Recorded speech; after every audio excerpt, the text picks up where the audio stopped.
I make a fool today. I make a fool today. I make a fool today. Cause it's my birthday. I make a fool today. I make a fool today. I make a fool today. Cause it's my birthday. Another year older. I want my cake and my ice cream. I want to party. I want to hear you screaming like I scream. Pues vamos a empezar. Buenas tardes a todo el mundo. Rafael, te están viendo. Rafael Sí. Soto. Sí, hola, buenas tardes. Buenas tardes. Tanto a los que estáis online, pediros retraso, hemos tenido uno en el salón de actos. Para nosotros es un placer poder contar hoy con esta jornada, con esta actividad formativa, con Carlos Comitre, que es el promotor y el organizador de esta charla, poder colaborar con él. Realmente estos son los ejemplos que nos gustan desde el Colegio de Abogados de Málaga, desde la abogacía, promover. Creemos que en sí el contenido de esta actividad formativa es lo suficientemente interesante para que muchísimos compañeros hayan tenido a bien poder conectarse. Son muchos los que estáis online. Creo que es un nuevo campo de trabajo, una oportunidad para muchos compañeros también para poder ofrecer sus servicios a la ciudadanía, y además es una jornada que cuenta con componentes de primer orden, es decir, cuenta tanto con José María Casasola, que todos los conocéis, también con Fernando Santiso, con Ana Armijo y con Carlos Comitre también encabezando esta jornada. Sin más, lo único que puedo deciros es que disfrutéis de los próximos minutos. Muchas gracias. Carlos, es todo tuyo. Pues muchísimas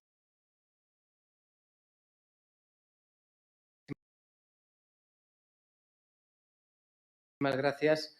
Espero que se nos esté escuchando bien. Por prevención hemos deshabilitado el chat público de momento, pero lo vamos a habilitar cuando termine la ponencia. Tenemos 221 personas online, varias personas también aquí en el Colegio de Abogados de Málaga, al que damos nuestro mayor agradecimiento, al patrocinador, por supuesto, International Action Group, que según le propusimos esta jornada se lanzó inmediatamente al proyecto, y por supuesto estamos totalmente súper agradecidos. Y por supuesto a todos los asistentes, tanto virtuales como presenciales, y al resto de mis compañeros de mesa,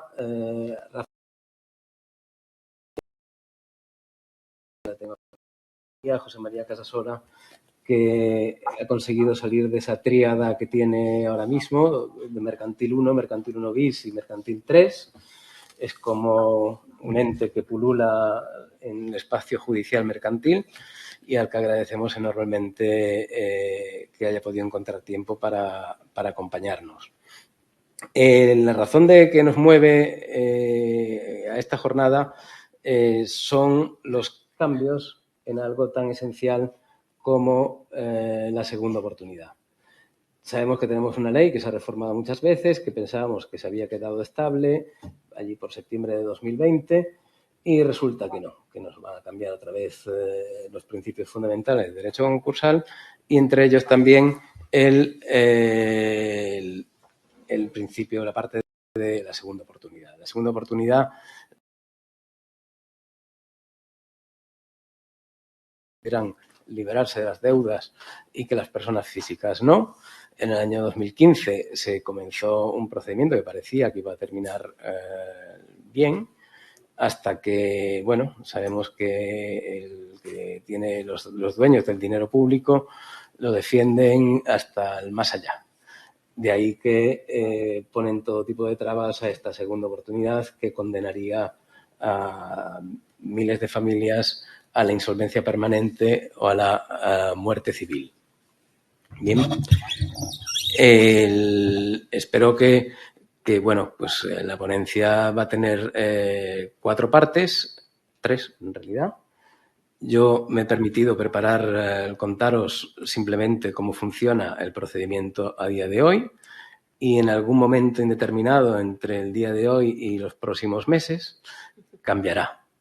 pero sin embargo todo lo que se inicie a día de hoy pues funciona por lo que vamos a comentar en esta primera parte. Luego Ana hablará del proyecto, de las modificaciones que salieron publicadas en el Boletín Oficial del Congreso de los Diputados y finalmente ambos letrados de la Administración de Justicia. Tenemos a Fernando Santiso también desde Coruña, letrado actual del Mercantil 3, si no me equivoco, que además asumirá en su momento los concursos de personas físicas. Porque es otro de los cambios al que estamos esperando, que los mercantiles retomen la competencia que desde un sector de la justicia se pensó que nunca debieron salir. Y voy a empezar pues simplemente pues comentando cómo funciona, en qué situación nos encontramos ahora mismo.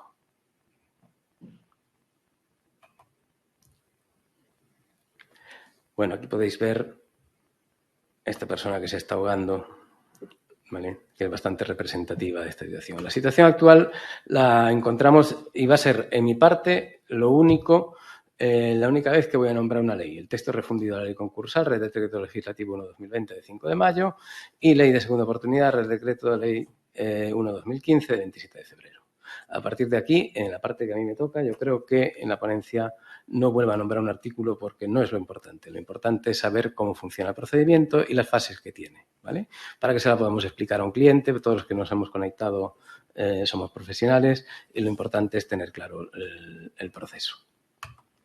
Actualmente hablamos de segunda oportunidad en un procedimiento que tiene dos fases. Un acuerdo extrajudicial de pagos, que es un intento de acuerdo previo a la declaración de concurso, y si no se llega al acuerdo extrajudicial de pagos, tendremos una segunda parte que deriva en un procedimiento judicial en el cual lo más importante para el justiciable va a ser la remisión de deudas. ¿Bien?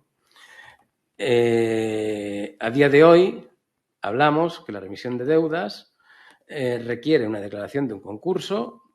Yo a los clientes les explico, entienden más todavía de quiebras que de concursos. El término de concurso les refiere al 1, 2, 3 y otros parecidos, el pasapalabra o algo parecido. Y no, aquí estamos hablando de que declaramos a una persona en antigua quiebra, actual concurso de acreedores. Y que además es un procedimiento liquidativo, es decir, se le tenemos que explicar de que usted va a tener una segunda oportunidad, pero esa segunda oportunidad va a partir de quedarse sin nada, con bastantes excepciones que vamos a ver también ahora, afortunadamente.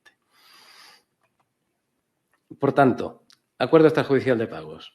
La parte que nos toca de cara a la segunda oportunidad es una solicitud de tipo formulario, tramitarlo ante un notario, registrador mercantil o cámara de comercio según los casos y un proceso de limitación, o sea, un proceso de negociación limitado en teoría a 3 meses. Si no se llega a ningún acuerdo, bueno, si se llega a algún acuerdo, lógicamente este se plasma en un acta y a partir de ahí es ejecutivo y los acreedores y el deudor tienen que asumir que eso va a ser las reglas de pago que le van a servir para el futuro. Si no se obtiene ningún acuerdo o simplemente no se encuentra mediador por parte de los notarios, cada vez es más difícil encontrar mediadores, será porque no cobramos. Entonces, está claro que es difícil que la gente quiere trabajar gratis. Nos vemos obligados a presentar una declaración de concurso consecutivo de cara a la obtención del BEPI. BEPI actualmente significa beneficios en relación del pasivo insatisfecho. El procedimiento se abre en liquidación y termina con esta solicitud de BEPI. También habrá que explicarle a un cliente los gastos que tiene todo esto. Es decir, no solo serán los gastos del letrado que le va a asesorar durante el proceso, sino que además tendrá los gastos de un notario que, sorprendentemente, cuando acepta el caso, tiene un baremo que va de 0 a 100. Esto es, hay notarios que no cobran y hay otros notarios que cobran y bastante. Pese a que tienen una regulación de sus tarifas, pero es cierto que esa regulación hace, por ejemplo, que un notario te pueda cobrar las actas que remite a la Seguridad Social o cada uno de los pasos que va haciendo. Por ejemplo, el acta de llegar a un acuerdo cuesta dinero y los notarios lo cobran por la cuantía del procedimiento. Entonces, esto hay que tenerlo en cuenta. También están los aranceles del mediador concursal que después se transformará en el administrador concursal.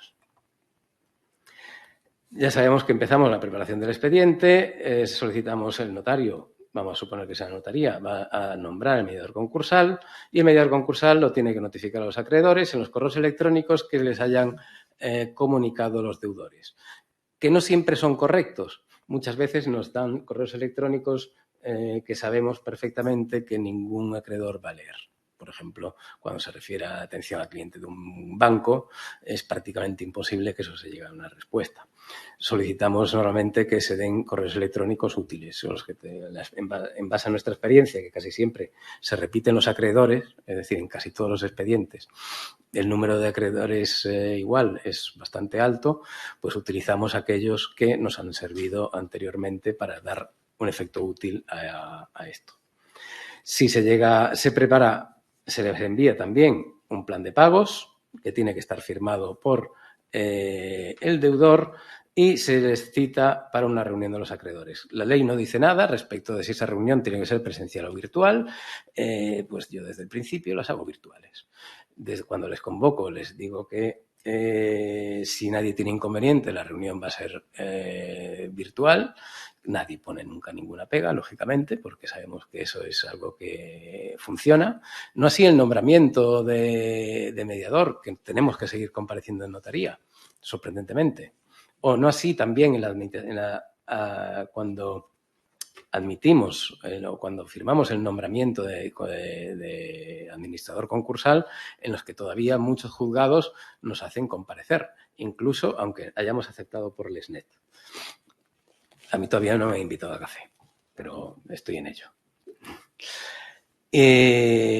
Bueno, pues esta reunión termina con un acta. Ese acta, si hay acuerdo, pues va a ser la parte ejecutiva. Si no hay, se llevará a público en la notaría que corresponda. Y si no se llega a ningún acuerdo, pues se notifica a los acreedores que saben que a partir de ahí tienen que comparecer en el proceso concursal que se abra.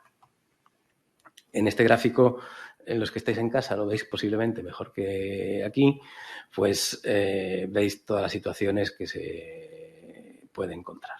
¿Vale?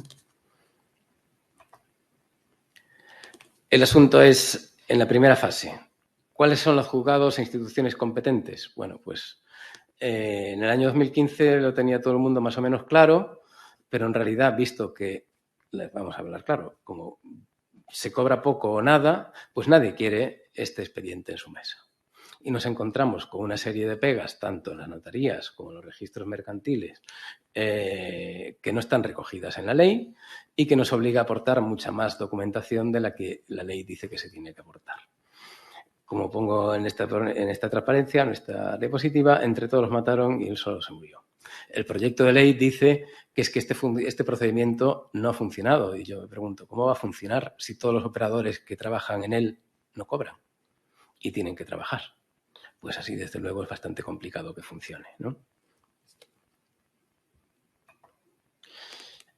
En cuanto al formulario que tenemos que rellenar con el cliente, hay un modelo oficial en el BOE, que es el que tenemos que seguir.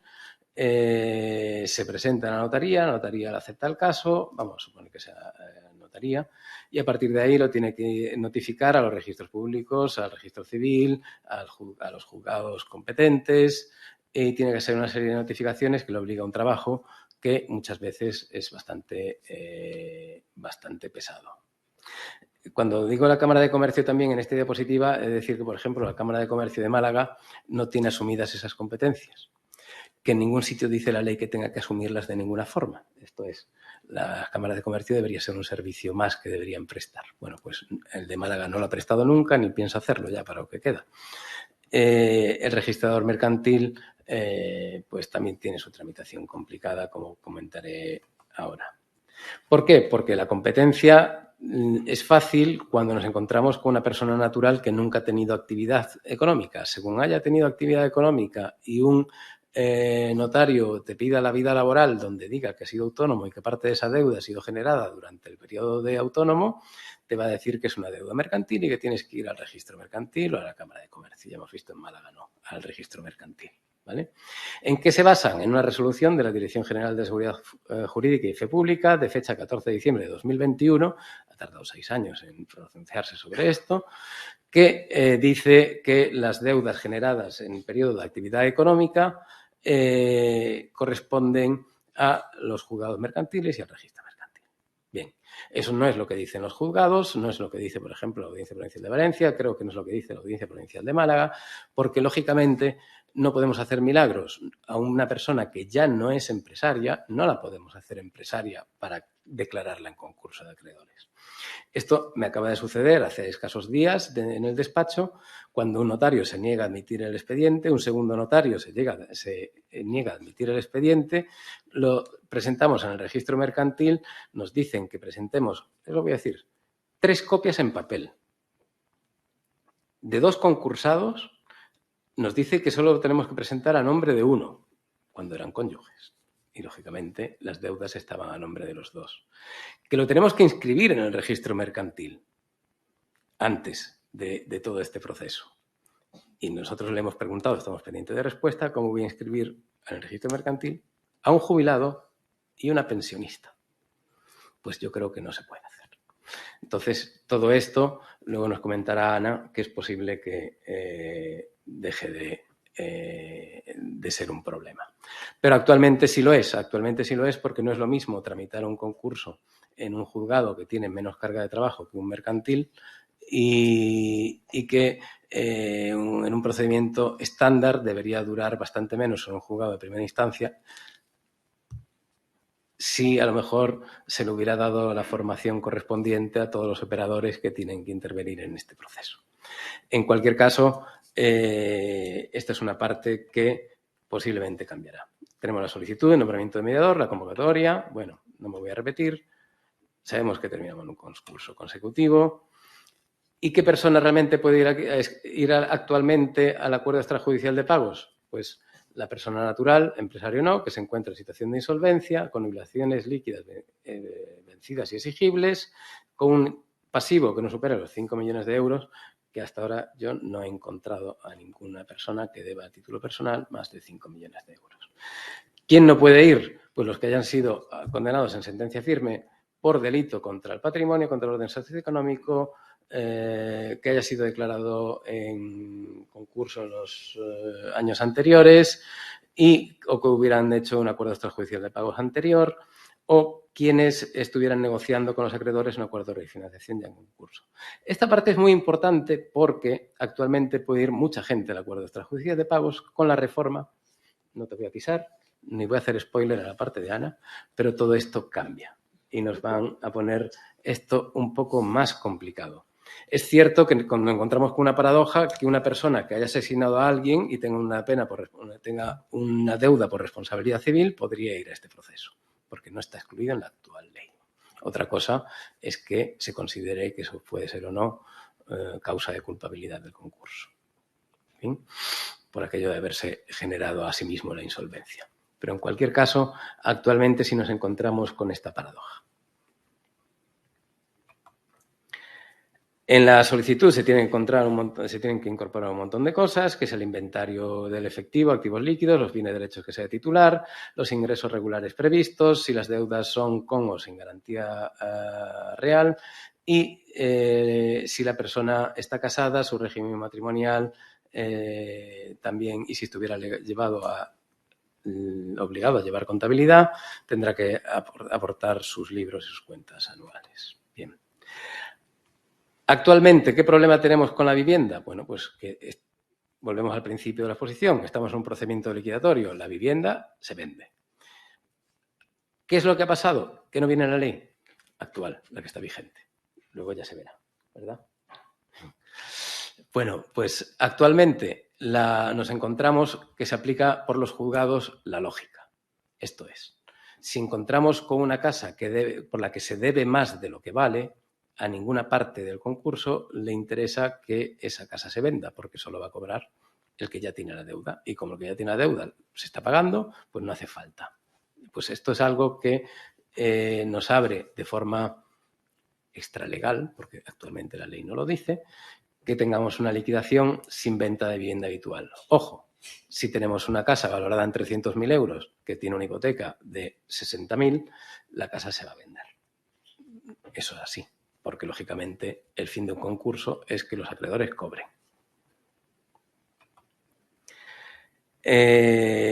En cuanto a las herramientas, esto es una cosa que Ana y yo hemos debatido hace poquito también, porque lógicamente también se nos surge, tenemos que encontrar un profesional que tenga herramientas de un alto valor, pero que nos dice tanto la ley de enjuiciamiento civil como la ley concursal. Pues si estamos hablando de herramientas necesarias para la actividad, no hace falta incluirlas dentro de este procedimiento de liquidación.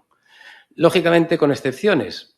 Siempre pongo el ejemplo de aquel repartidor de fruta que reparte en una Mercedes Vito de último modelo.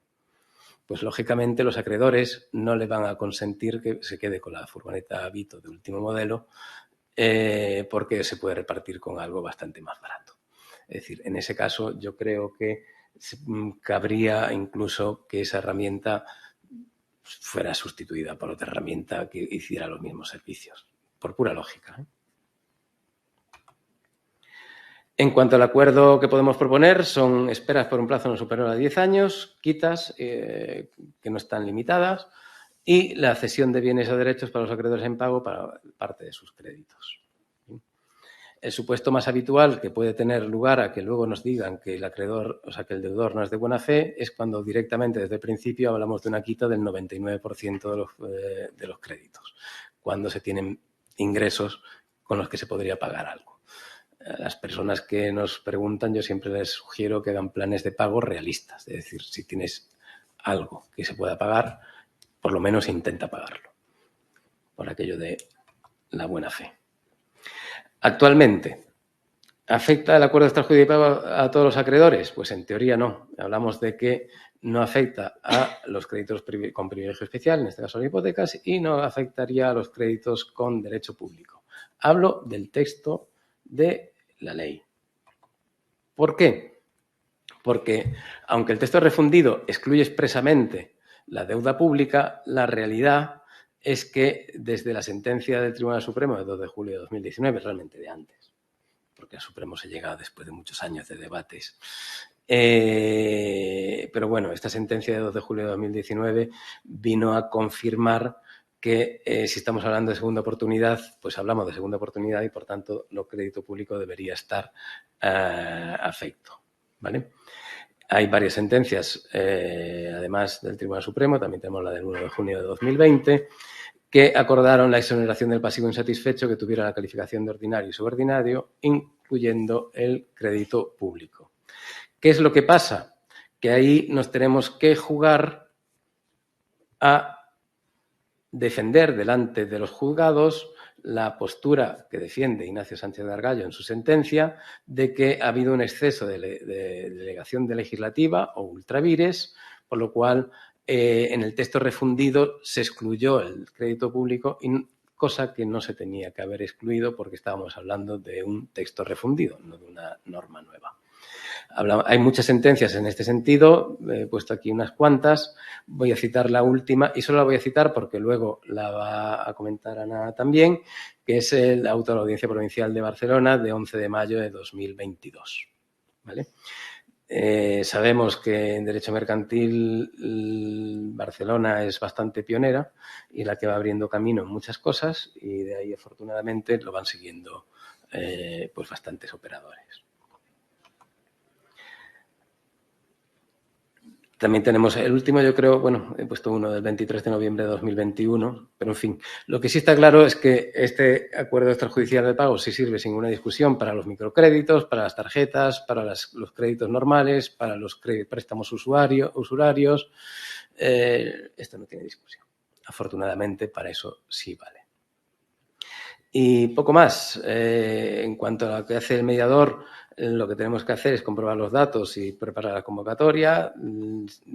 Si no hay acuerdo, solicitar el concurso de acreedores y elevar la escritura pública del acuerdo y intervenir en el incidente de impugnación del acuerdo si ha habido, que suele surgir cuando hemos utilizado correos electrónicos o no hemos citado a alguno de los acreedores por utilizar correos electrónicos que no son atendidos, son incorrectos.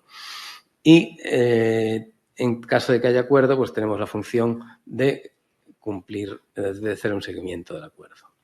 ¿Bien? Bueno, esto lo hemos comentado también. El plan de habilidad, y por no excederme del tiempo. Vale. ¿Cuáles son los requisitos actuales para no exonerarse? Pues hacer una persona libre de carga, o una culpa, obligación o compromiso, que es lo que significa exonerar, y nos hablamos siempre de deudores de buena fe, que actualmente son aquellos cuyo concurso no es declarado culpable, que no tienen antecedentes por lo que hemos dicho antes, que han intentado anteriormente un acuerdo extrajudicial de pagos, que haya colaborado con la administración concursal y que haya pagado los créditos contra la masa y los privilegiados. Los efectos de la exoneración se extienden a la parte insatisfecha de todos los créditos ordinarios y subordinados pendientes a la fecha de conclusión de concurso. También a los créditos con privilegio especial por la parte que exceda del privilegio, es lo que os comentaba anteriormente, es decir, si tenemos una hipoteca de 300.000 euros y el bien que liquidamos es de 100.000, pues lógicamente los 200.000 se transforman en crédito ordinario y por tanto entraría dentro de ese pasivo exonerable.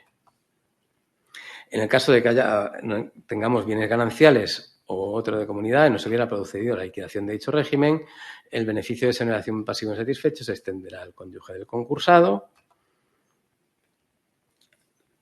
Las deudas que no queden exoneradas, hablamos de las del crédito con la masa y el privilegio especial, deben ser pagadas en los siguientes 5 años, salvo que tuviera un vencimiento posterior. La exoneración podría ser revocada en el caso de que se constatase la existencia de ingresos o bienes o derechos del deudor o que se hubieran ocultado, o en el caso, en algunas situaciones, de mejora de fortuna. Estamos hablando de azar, herencias y cosas así.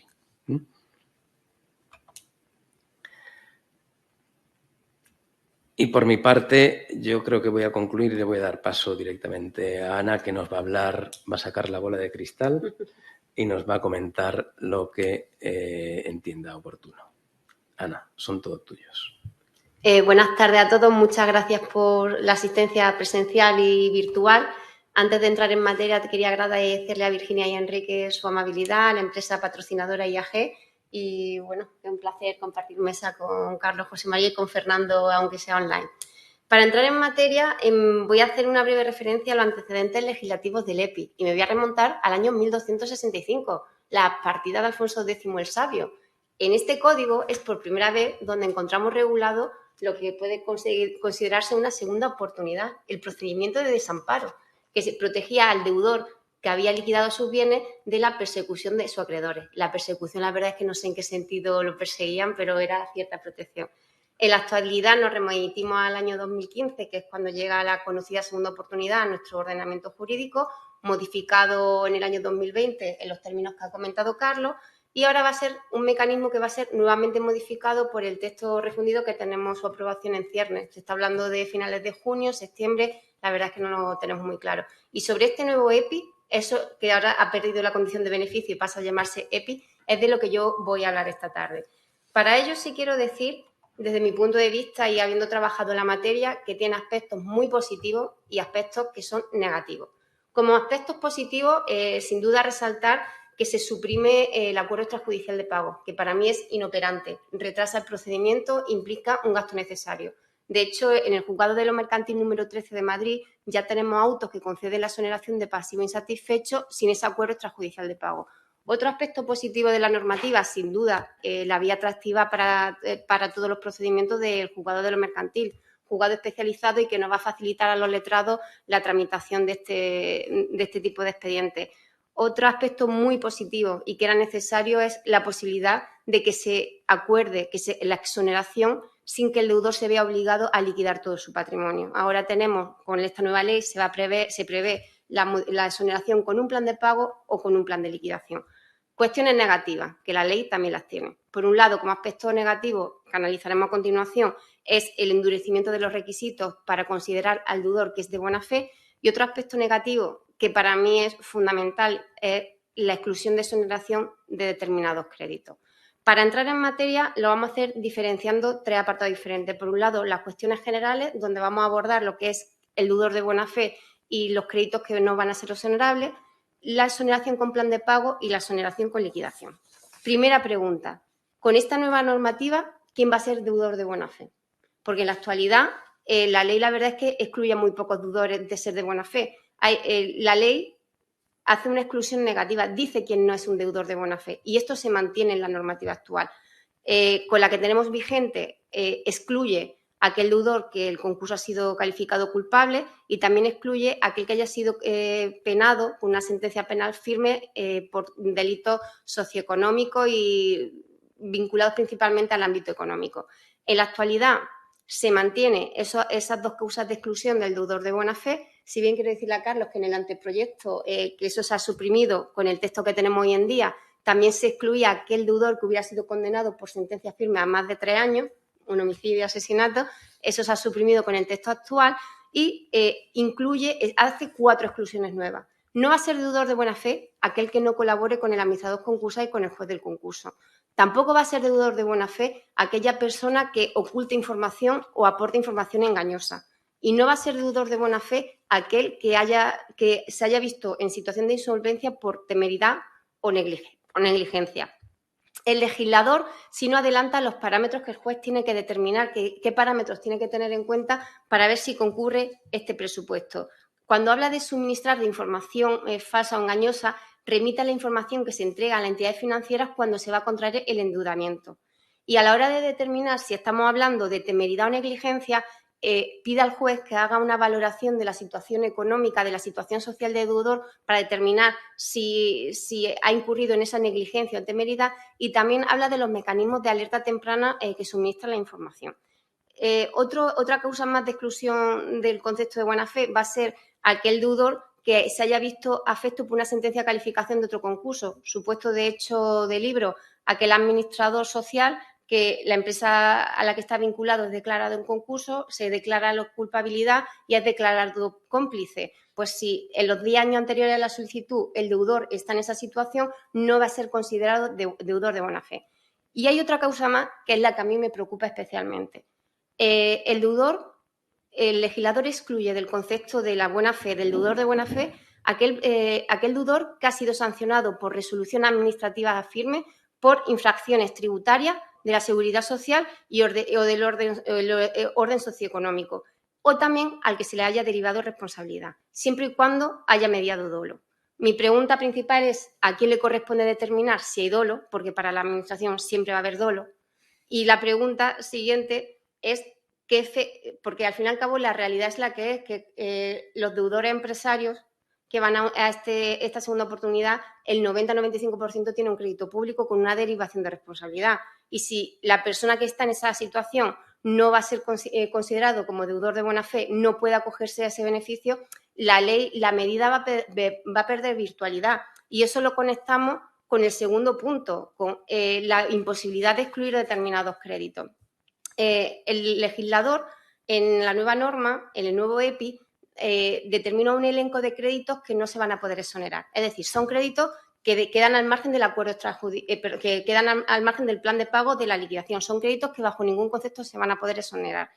Hay créditos que yo entiendo que no deben ser exonerables. Por ejemplo, el crédito en concepto de alimentos. Eso es lógico que no se exonere. Por ejemplo, otro crédito que no va a ser exonerable, aunque va a depender del criterio del juez, va a ser aquel crédito que su impago ponga en situación de insolvencia al acreedor. Aquí el juez tiene que ponderar si exonera totalmente, si exonera parcialmente o si no exonera. Además, se incluye una serie de... Tampoco se va a exonerar el crédito vinculado a una garantía real, eso sí, dentro del valor de la garantía. No se va a exonerar determinados créditos derivados de responsabilidades civiles por dolo, vinculado a la muerte o las lesiones físicas de personas. Tampoco se va a exonerar créditos por prestaciones de empleo de los 60 últimos días. Y el problema para mí fundamental es la imposibilidad de exonerar el crédito público. Si la ley se mantiene como está, esta norma, desde mi punto de vista y desde mi perspectiva práctica, va a ser inoperante. ¿Por qué? Porque lo he dicho antes, porque el 90% de los deudores que acuden a este mecanismo tienen deuda pública. Y aquí el auto de la Audiencia Provincial de Barcelona de 11 de mayo de 2022 ya advierte de lo que va a pasar. Este auto hace dos valoraciones y valora la situación actual. Estamos en periodo de transposición y recuerda al legislador que no puede adoptar ningún tipo de medida que haga ineficiente la directiva. Pero da un paso más y lo que viene a decir es que si la directiva se transpone tal como está, que la exoneración del crédito público se limita a 1.000 euros, 2.000 euros que graciosamente concede la Administración en la primera exoneración, va a ser inoperante y atenta a la directiva. Y la Audiencia Provincial de Barcelona ya adelanta que en principio no lo va a tener en consideración. Porque si no se exonera el crédito público, va a ser prácticamente imposible e inviable una exoneración tanto con plan de pago como con con la liquidación, que es lo que vamos a ver a continuación. ¿Cómo funciona el plan de pago? El deudor el deudor en principio de buena fe, puede presentar este plan de pago antes de que se acuerde la liquidación de su patrimonio. El deudor presenta su plan de pago, que puede tener una duración de 3 años con carácter general y de 5 siempre y cuando no liquide su vivienda habitual o que el pago que se comprometa a hacer dependa de su ingreso futuro. Entonces, en este año, en vez de ser de 3 años, en este supuesto, en vez de ser 3 años, la duración del plan de liquidación va a ser de 5. El legislador exige y determina el contenido del plan de pago. El plan de pago tiene que determinar los recursos económicos que se van a destinar al pago de los acreedores, que son de crédito exonerable. Pero, ojo, que el legislador también exige que el deudor anuncie y ponga de manifiesto y refleje los recursos que va a destinar al pago de los créditos no exonerables. Es decir, los acreedores con titulares de créditos no exonerables no van a estar vinculados por el plan de pago. Y, de hecho, el legislador le permite que inicien y continúen ejecuciones. Pero el deudor, si quiere aprobar su plan de pagos, tiene que reflejar qué recursos va a destinar a estos pagos. También el plan de pagos puede contener la venta o liquidación de activos, pero no puede liquidar todo el patrimonio. Y el legislador prohíbe que se vendan bienes necesarios durante el periodo que dure el plan de pago. Si estamos hablando de 3 años, 3 años, si estamos hablando de 5 años, 5 años. Aquí un supuesto de hecho que ha sido muy controvertido, el señor taxista que tuvo que vender su licencia de taxi para que le considerasen la exoneración. Es que el problema es que si tú vendes los medios que te permiten conseguir recursos, esto también es inoperante. ¿Cómo se tramita? La tramitación, desde mi punto de vista, y la práctica lo dirá, creo que se ha complicado y va a ser un poco farragosa. ¿Por qué? El deudor presenta el plan de pago. El letrado de la Administración de Justicia lo admite a trámite, da traslado a todos los acreedores que se pronunciarán sobre presupuesto y requisitos. El juez, con independencia de lo que digan los acreedores, revisa si concurren los requisitos. Y si concurren los requisitos, lo aprueba provisionalmente. Aprueba el plan de pago de forma provisional. Y se le da traslado a los acreedores para, por plazo de 10 días, puedan impugnarlo. Es decir, tenemos un doble trámite. La pregunta que yo me hago, ¿hay preclusión? ¿El acreedor que no hizo alegación en la primera fase puede oponerse a la aprobación judicial en la segunda? Es una duda que yo tengo. La cuestión es que si los acreedores impugnan el plan de pago, el juez no lo podrá aprobar en los siguientes supuestos. En primer lugar, no va a poder aprobarlo si los recursos que se destinan si el pago que va a percibir el acreedor es inferior a lo que hubiera recibido en liquidación. Pregunta que me hago que tampoco sé responder. ¿Aquí se incluye lo que hubiera conseguido en la liquidación con la venta de los bienes necesarios o esa partida no se incluye? Si un acreedor se opone debido a ese motivo y ese motivo concurre, el juez no puede aprobar el plan de pago. Tampoco va a poder aprobar el plan de pago si el deudor no destina al pago de los créditos exonerables, deja de destinar la vivienda habitual o los bienes no necesarios, siempre y cuando voten en contra el 40%, siempre y cuando haya un 40% de oposición de los acreedores vinculados por créditos exonerables. El juez tampoco va a poder aprobar el plan de pago si hay un 80% de los acreedores que se opongan, ¿vale? Aquí es verdad que el legislador le dice que el juez deberá ponderar si acepta o no el plan de pago. Parece que le está dando cierto poder discrecional. Y también prevé el legislador que no se apruebe el plan de pago siempre y cuando no se destine al pago de los acreedores todo aquello que exceda del salario inembargable, de lo que es el mínimo inembargable. Aunque también dice que el juez tiene que ponderar los recursos que tiene que destinar el deudor al pago de los créditos no exonerables. Estos son los presupuestos por los que el juez no puede aprobar el plan de pago. Pregunta, si no me aprueban el plan de pagos, ¿ahora qué? Pues el legislador lo deja abierto y prevé que se pueda aprobar la exoneración por la vía de la liquidación. Es decir, el juez puede aprobar provisionalmente el plan de pago, revocarlo como consecuencia de la oposición de los acreedores y antes de que y permite, si hay una revocación, se permite al deudor que acuda a la exoneración a través de la liquidación, que es la última parte sobre la que yo voy a hablar. Y esta liquidación, desde mi punto de vista, es lo que menos variación ha sufrido. Nosotros, a día de hoy, el legislador, para exonerar, nos está pidiendo la liquidación completa del patrimonio, más allá de lo que hemos comentado de bienes necesarios y la vivienda habitual, y siempre la solicitud de exoneración se realiza dentro del plazo de 10 días para la oposición a la conclusión del concurso. En la actualidad, bueno, con la norma que viene, que no sabemos cuándo se va a aprobar, diferencia entre los concursos sin masa y el resto de concursos. Para los concursos sin masa, la solicitud de exoneración se tiene que realizar en 2 momentos. Transcurrido de 10 días desde que se haya agotado el plazo para que los acreedores legitimados soliciten el nombramiento de administrador concursal, si que lo hayan hecho, o dentro de los 10 días siguientes a que el administrador concursal emita su informe y en ese informe se determine que no hay viabilidad para la continuación, ¿vale? Cuando estamos hablando de concursos sin masa, será ese momento. En el resto de supuestos, la solicitud de exoneración se puede realizar en los 10 días que se da como trámite para la oposición de concurso. Esto se va a tramitar como un incidente normal, se dará traslado al acreedor, si no hay oposición, el juez lo aprobará siempre que concurran requisitos y presupuestos, y si hay oposición, el legislador lo que advierte es que la oposición solo se puede realizar y estimar por no concurrir requisitos y presupuestos. Por tanto, más o menos es como funciona a día de hoy la exoneración del pasivo insatisfecho. En la liquidación no hay ninguna novedad relevante. Y hasta aquí, dentro del tiempo que he tenido, he intentado centrar un poco lo que es el nuevo EPI, el nuevo panorama, y cualquier cuestión pues la podemos comentar al concluir.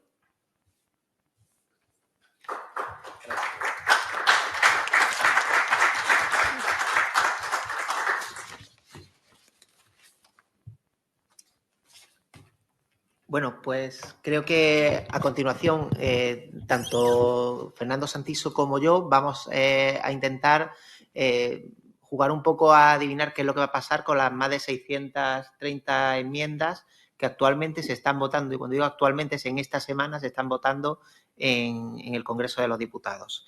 No quiero empezar sin antes agradecer al Ilustre Colegio de Abogados de Málaga su deferencia de prestarnos esta sede para hacer esta jornada, la editorial 57, porque tenemos en ciernes un libro sobre la materia, y a International Action Group por patrocinar tanto esta futura obra como esta conferencia.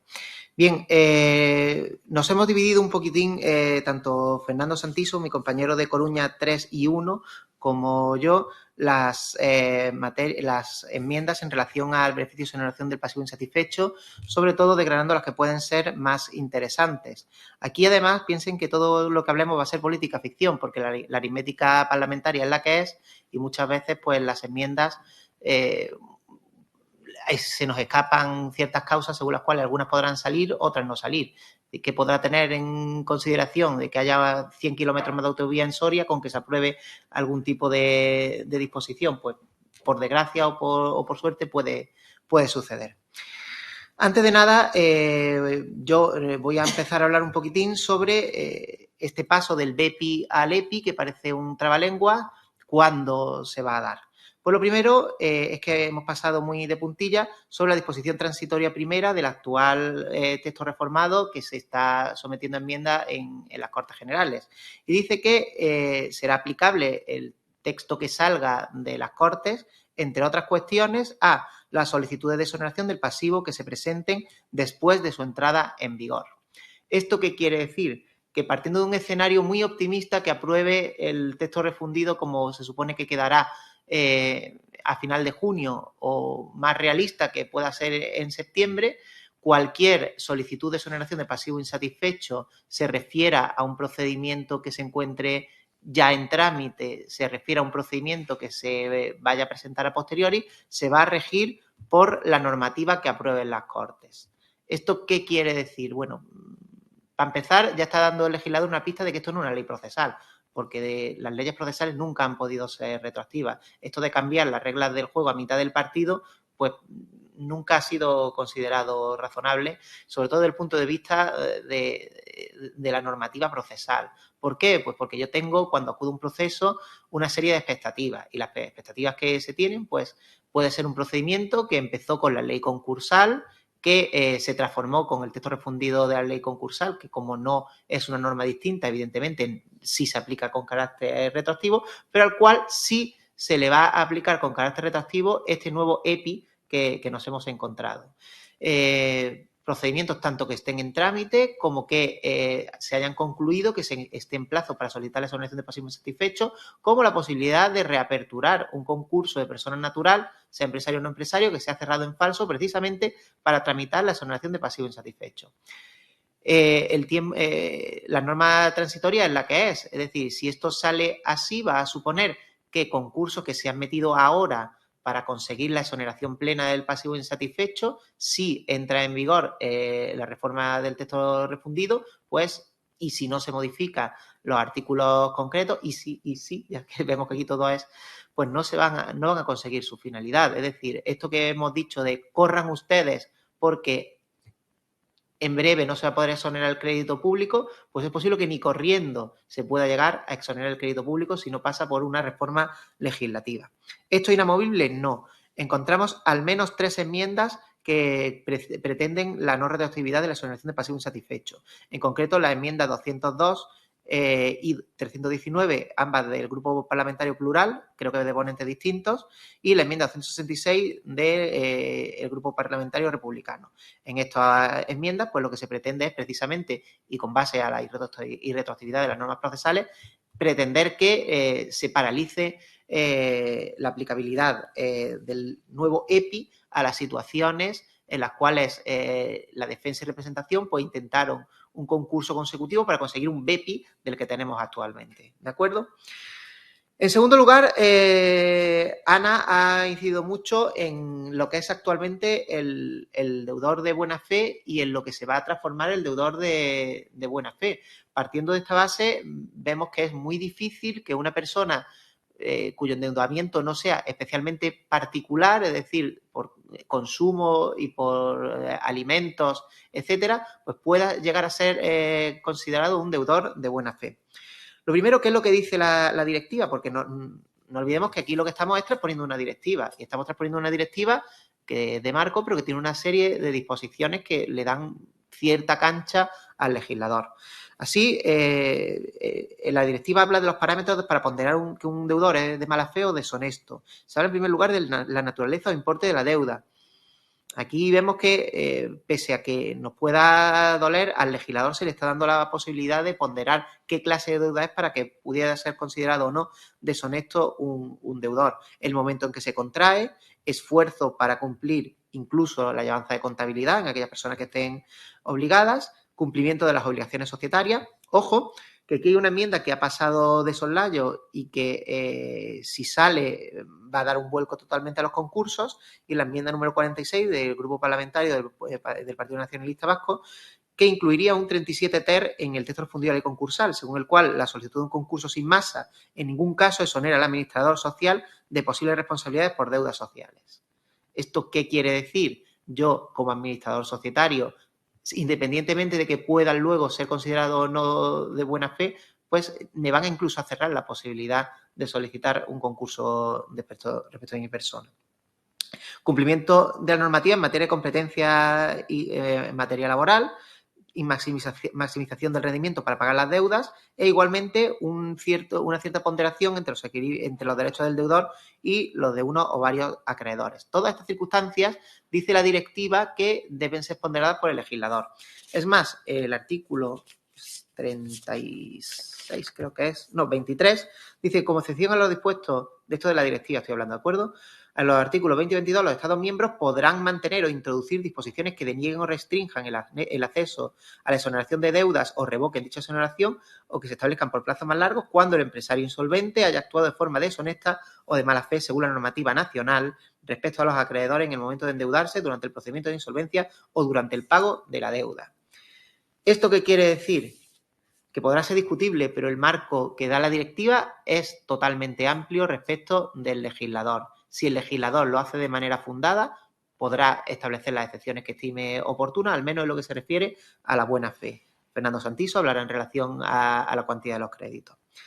Bien, ¿y qué es lo que tenemos actualmente en el escenario de la buena fe? Pues lo que ha dicho Ana Armijo anteriormente, se agravan mucho las causas y sobre todo el artículo 486 establece la posibilidad doble, como hemos dicho, de acudir a exoneración de pasivo insatisfecho, ya no beneficio, porque lo que antes para algunos un beneficio, para otros evidentemente es un perjuicio, es decir, a un acreedor que se le priva de sus créditos, evidentemente es un perjuicio. O sea, la ley tiende a ser más neutral. En este caso, además, me hago un poco fan de Aurelio Gurrea, que decía que el legislador español había conseguido la doble proeza de hacer una ley antiacreedor y antideudor. Bueno, cuando se hablaba del beneficio de exoneración de pasivo insatisfecho, parecía que estaba apostando más por hacer una ley pro deudor. Al quitar la palabra beneficio, yo creo que no es solo un lado de cara, sino volvemos a la neutralidad. Lo que para uno es un beneficio, para otro un perjuicio. Así que la exoneración de pasivo insatisfecho podrá conseguirse, como ha dicho Ana,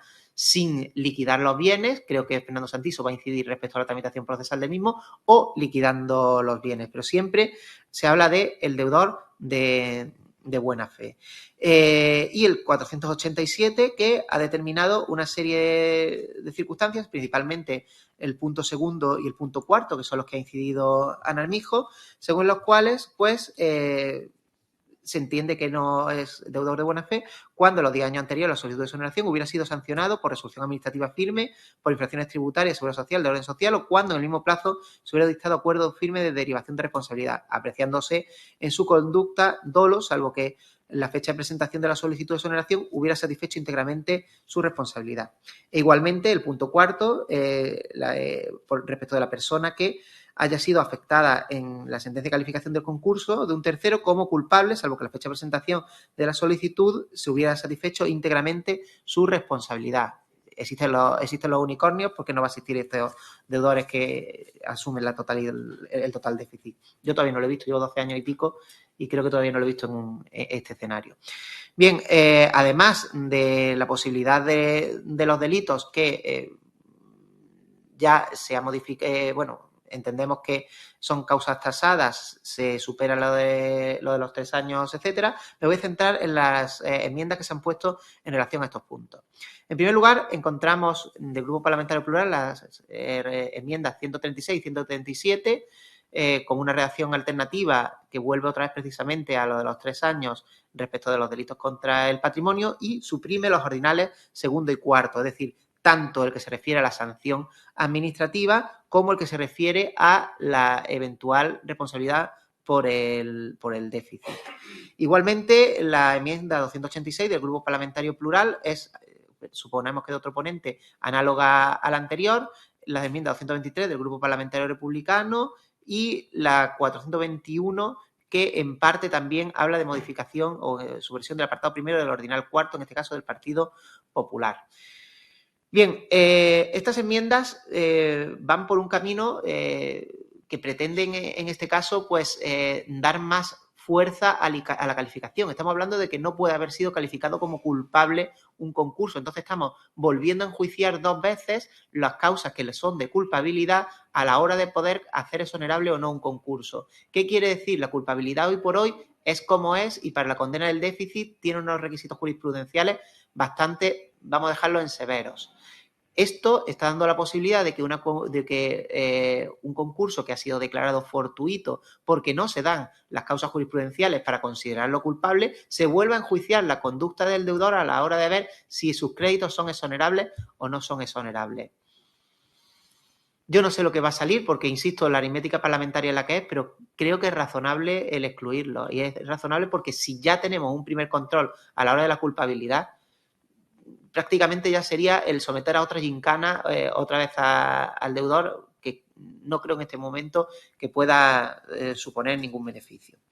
Igualmente, tenemos otra serie de enmiendas, la enmienda 62 del Partido Nacionalista Vasco, que da una redacción, para mi gusto, bastante más cuidada al artículo 487.1. Habla precisamente de que, dice, cuando en los 10 años anteriores a la solicitud de la exoneración hubiera sido condenado en sentencia firme por conductas constitutivas de delitos que hubiera supuesto un actuar de mala fe o deshonesto respecto a los acreedores, que a la fecha de la presentación de la exoneración hubieran extinguido la responsabilidad criminal y cancelado antecedentes penales, suprimiendo esta mención específica a una serie a los delitos contra el patrimonio, seguridad social, etcétera. Esto va más, a lo mejor, por una teoría más genérica de hablar de la buena fe en el sentido romano, es decir, la bona fides, un deudor de buena fe y no un deudor más germánico, la Trojan Goibel, que sería lo que tenemos actualmente, que es meramente cumplir una serie de requisitos, sin dejar ninguna clase de discrecionalidad. Que en este caso, además, la discrecionalidad no tiene por qué ser mala desde el punto y fecha de que cada persona es un mundo y cada situación de insolvencia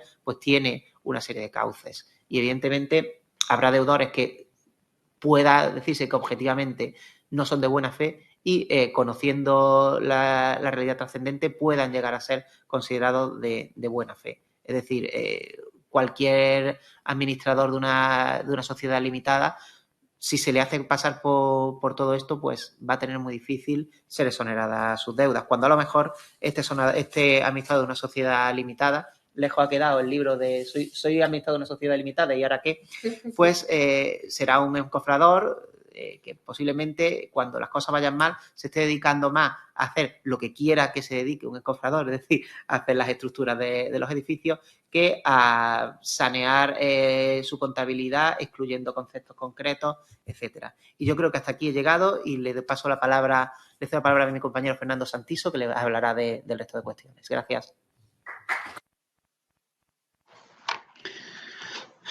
Bueno, buenas tardes a todos los asistentes. Muchas gracias por estar en esta tarde de lunes, pues escuchando tanto a Carlos como a Ana como a José María y en este caso ahora ya al final de esta ponencia a mí. Gracias también al Colegio de Abogados de Málaga por darnos esta oportunidad, lógicamente a Carlos, a la editorial Ley 57 que bueno, pues siempre está muy activo y nos ayuda a nosotros también a estar activos, y por supuesto a IAG y Enrique.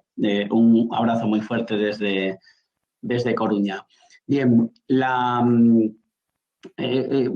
digamos la parte de la que voy a tratar yo, continuando y un poco lo tratado hasta el momento por José María, es la parte referente a las enmiendas existentes sobre la no exoneración de crédito público, ¿no? Sobre las enmiendas sobre qué créditos son exonerables y qué créditos no.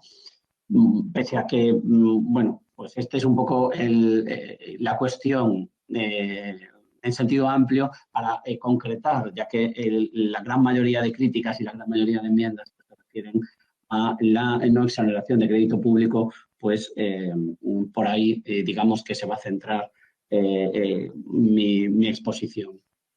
Y bien, la mayoría de críticas, como todos sabéis, que se han realizado, o una buena parte de las críticas que se han realizado al proyecto de reforma, el texto refundido de la ley concursal, es esta, ¿no? Precisamente, aquellos créditos que son exonerables y aquellos que el legislador quiere dejar fuera de la exoneración.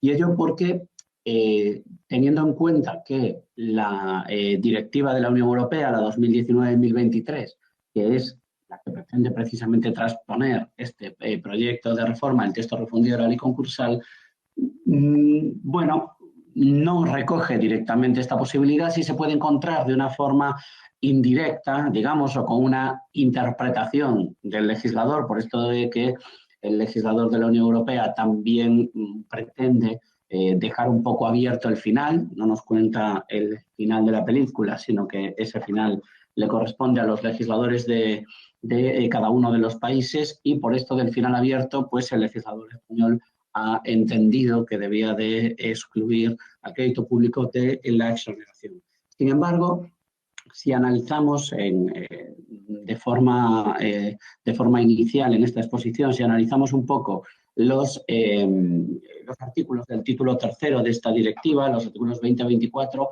bueno, veremos que sí que puede haber algún hueco para meter al crédito público, pero, como digo, no lo recoge expresamente. Y, bueno, la crítica que puede hacerse ya en primer lugar es que la directiva hace referencia siempre a la exoneración o a la plena exoneración de deudas. Si es plena, si la exoneración es plena, debiera de incluir a todos los créditos, lógicamente, no solo a una parte de ellos, sobre todo cuando hacemos referencia a créditos que tengan la misma clasificación, ¿no? Veremos después que sí que se permiten algunas excepciones. Entonces, el artículo 20 se refiere precisamente a esta plena exoneración y en el caso de que esta plena exoneración, dice el artículo 20, se someta a un reembolso parcial de deuda, los Estados miembros en todo caso deberán adecuar este reembolso parcial de la deuda a la situación individual del empresario, a su activo y a la renta embargables. Por tanto, la directiva habla de plena exoneración y en el caso de que esta exoneración plena se tenga que someter a algunas circunstancias, siempre debe adaptarse a las circunstancias del deudor. Bien, sobre este principio que pudiéramos considerar general, sobre esta declaración inicial del artículo 20, se establecen por parte de la directiva, se prevén por parte de la directiva una serie de posibilidades. Y es que a esa cuestión de la exoneración plena, el artículo 23 y el artículo 24 va a permitir que los Estados miembros establezcan algún tipo de excepciones a efectos de denegar o de restringir el acceso a la exoneración o imponer plazos más largos de exoneración. Entre estas cuestiones, sin profundizar demasiado, porque quiero ir principalmente y tratar principalmente la regulación de transposición, es decir, el proyecto del texto refundido y las enmiendas al mismo, cabe señalar que este artículo 23 recoge, como digo, una serie de posibilidades. En el apartado segundo del artículo 23, que fundamentalmente se refiere a ciertos aspectos que pudiéramos considerar que entran dentro del concepto de la buena fe, es decir, que excepcionan o consideran cuando el deudor puede no ser de buena fe, lo cierto es que en ese apartado segundo, en la letra F, sí que se recoge la posibilidad de excepción para garantizar el equilibrio entre los derechos del deudor y los derechos de uno o varios acreedores. Lo recoge así de una forma, digamos, un poco genérica y en esta letra, en el artículo 23.2, se ha querido ver, digamos, la ventana por la que se pudiera colar la no exoneración del crédito público. Ya digo, de una forma muy genérica que, bueno, debería en todo caso de interpretarse el amparo también de aquella regla general o principio general de actuación que hemos visto en el artículo 20, es decir, de la plena exoneración. Por su parte, el artículo 23.4 recoge una serie de categorías de deuda que permitirían que se pueden excluir de la exoneración o por lo menos limitar esa exoneración, entre la que tampoco encontramos al crédito público. Se trataría de deudas garantizadas, derivadas de sanciones penales, de responsabilidad extracontractual, obligaciones de alimentos por familia, parentesco, matrimonio, etcétera. Las deudas contraídas después de la solicitud o del procedimiento conducente a la exoneración de deudas, es decir, de los créditos contra la masa y de las deudas derivadas de la obligación de pagar los costes del procedimiento de exoneración de deudas, por tanto, de los costes del propio concurso. Permite, por tanto, la excepción, la limitación de la exoneración o incluso la ampliación de plazos. Dentro, digamos, de las normas previstas en la directiva que pudieran también amparar la no exoneración del crédito público, podemos ver el considerando 52, aunque habla directamente de los planes de reestructuración, en el que se indica que los Estados miembros que pueden prever un estatuto privilegiado para los acreedores públicos. Y el considerando 81, que permite que los Estados miembros puedan excluir de la exoneración a ciertas categorías de deudas cuando esté debidamente justificado. Por tanto, digamos, este es el marco Este es el marco que la directiva establece en cuanto a la exoneración plena del deudor.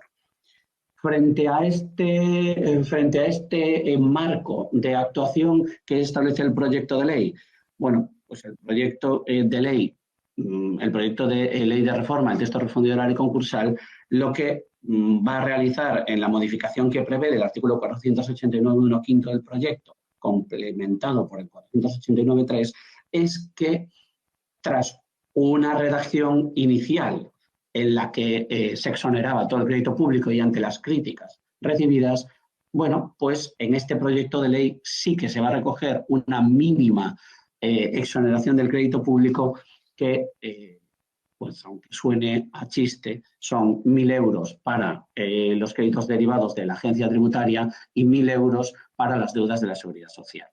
Teniendo en cuenta las características que normalmente tienen los deudores que solicitan el concurso, principalmente cuando son personas físicas que además tienen una actividad empresarial, los autónomos, administradores de sociedades, bueno, pues este tipo de deudas de derecho público suelen suponer un porcentaje importante en el pasivo de esta persona y, por tanto, que se le exoneren 1.000 euros de la agencia tributaria y 1.000 euros de la Seguridad Social, parece que es un porcentaje o un importe demasiado bajo.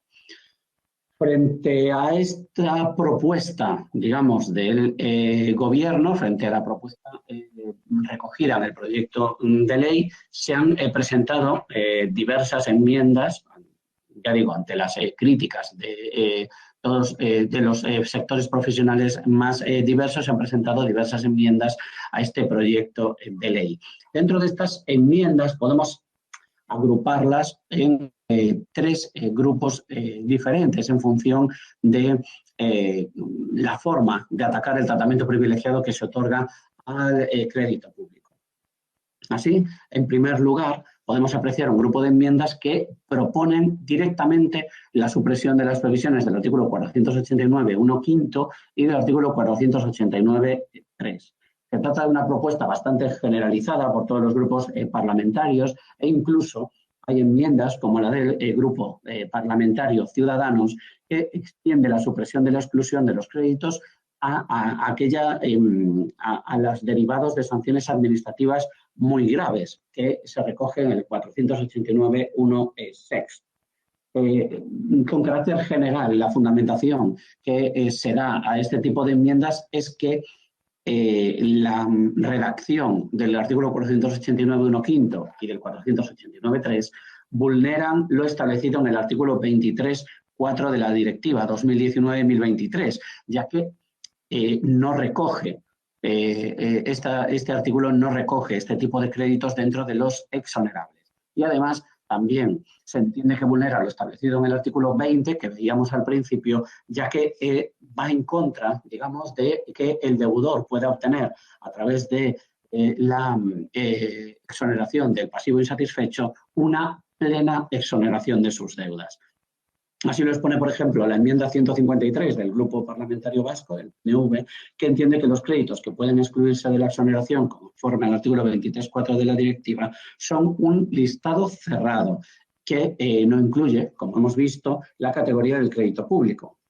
Este grupo parlamentario, sin embargo, sí propone mantener la exoneración del crédito público en la primera exoneración, pero no en las sucesivas que puedan solicitarse. Por tanto, se trataría de un beneficio, de un privilegio que sí afectaría a la primera exoneración del deudor, pero en el caso de que se soliciten sucesivas exoneraciones, quedarían excluidas de la exoneración estos créditos de derecho público.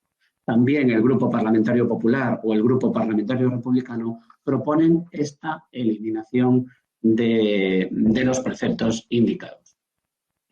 Bien, este era el primer grupo de enmiendas y en un segundo grupo de enmiendas se pretende no eliminar directamente estas previsiones, pero sí reducir la amplitud de las previsiones del artículo 489.1 quinto y principalmente distinguen en función de la clase de crédito de que se trata.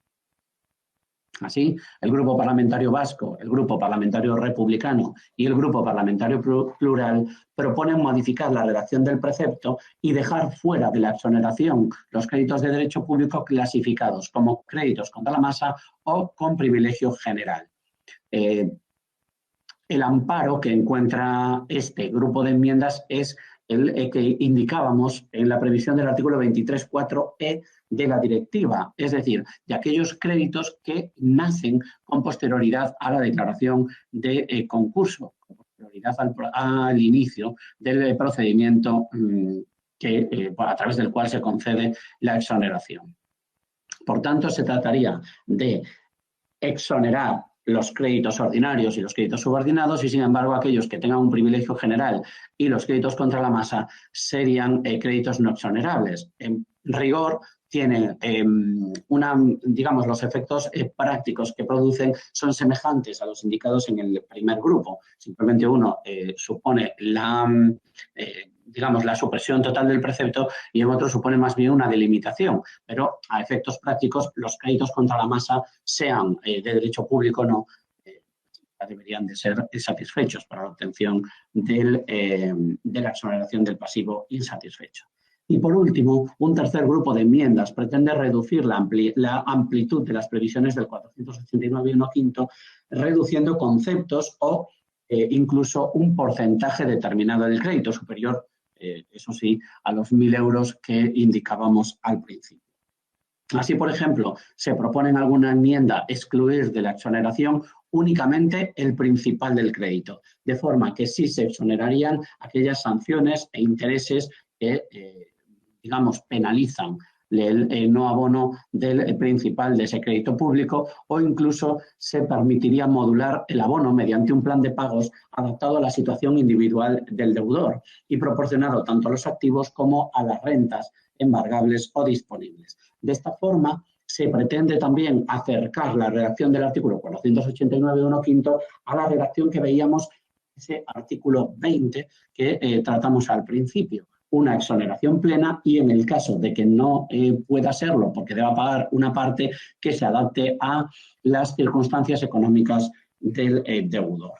Dentro de este mismo grupo, que pretende reducir las previsiones del 489.1, el Grupo Parlamentario Republicano, por ejemplo, en la enmienda número 226, propone una exoneración del 50% de las deudas tributarias y de seguridad social. Por tanto, aquí ya se iría a una exoneración con un porcentaje puro, con un porcentaje directamente. Y por último, el Grupo Parlamentario de Unidas Podemos, quizás por esto de en el gobierno y hacer un guiño con los dos ojos, uno para cada lado, en lugar de establecer un porcentaje, limita, quizás el grupo de enmiendas un poco más limitado, en este sentido, de forma que aumenta significativamente el importe de el importe de la reducción frente a los 1.000 euros establecidos en el proyecto, pero lo deja exclusivamente en un límite que no podrá superar los 15.000 euros. Por tanto, vemos que digamos, la cantidad de enmiendas que pretenden atacar estos preceptos de la no exoneración del crédito público son dispares, desde los que directamente pretenden fusilar el artículo hasta los que simplemente pretenden un aumento en el importe de la exoneración. En segundo lugar, quiero hacer referencia muy brevemente a aquellos supuestos de declaración de concursos con sucesiva conclusión, concursos con la conclusión de forma simultánea. Y es que el texto refundido de la ley concursal recogía esta posibilidad en los artículos 470-72, en el caso de una insuficiencia de masa activa simultánea a la declaración de concursos. En estos supuestos debía apreciarse de forma evidente que la masa activa presumiblemente sería insuficiente para la satisfacción de los posibles gastos del procedimiento. Y además debía hacerse un análisis previo de que no sería previsible el ejercicio de acciones de reintegración de responsabilidad de terceros y el concurso previsiblemente sería calificado como fortuito. Bueno, los problemas que surgían, digamos, o las críticas que se realizaban eran que había que hacer un análisis demasiado previo y sin profundidad sobre estas posibilidades, ¿no? Sobre estos criterios o parámetros establecidos en el texto refundido de la ley concursal. Sobre la base de estos preceptos se establecía también la necesidad de nombrar a un administrador concursal que procediera a la declaración de los bienes y posteriormente al informe sobre el beneficio de la exoneración del pasivo insatisfecho. Ante esta regulación, el Juzgado de lo Mercantil número 1 de Coruña establecía dos posibilidades de actuación. Por un lado, cuando existían bienes de cualquier tipo, aunque fueran claramente insuficientes, se seguía, digamos, la regulación establecida en el texto refundido, de forma que se nombraba un administrador concursal para liquidar los bienes y se repartía, digamos, el activo entre los acreedores, pero con la declaración y conclusión en el mismo auto. Con ello se evitaba, lógicamente, la generación de nuevos créditos contra la masa. La segunda posibilidad que se utilizaba era para el supuesto en el que el activo enajenable del deudor fuese cero, fuese inexistente o se considerase inexistente. En este caso se declaraba y concluía, o se declara y se concluye el concurso sin nombramiento del administrador concursal, de forma que dentro de los 15 días siguientes a la publicación y a la firmeza del auto de declaración y conclusión del concurso, el deudor podría solicitar directamente el beneficio del pasivo de exoneración del pasivo insatisfecho.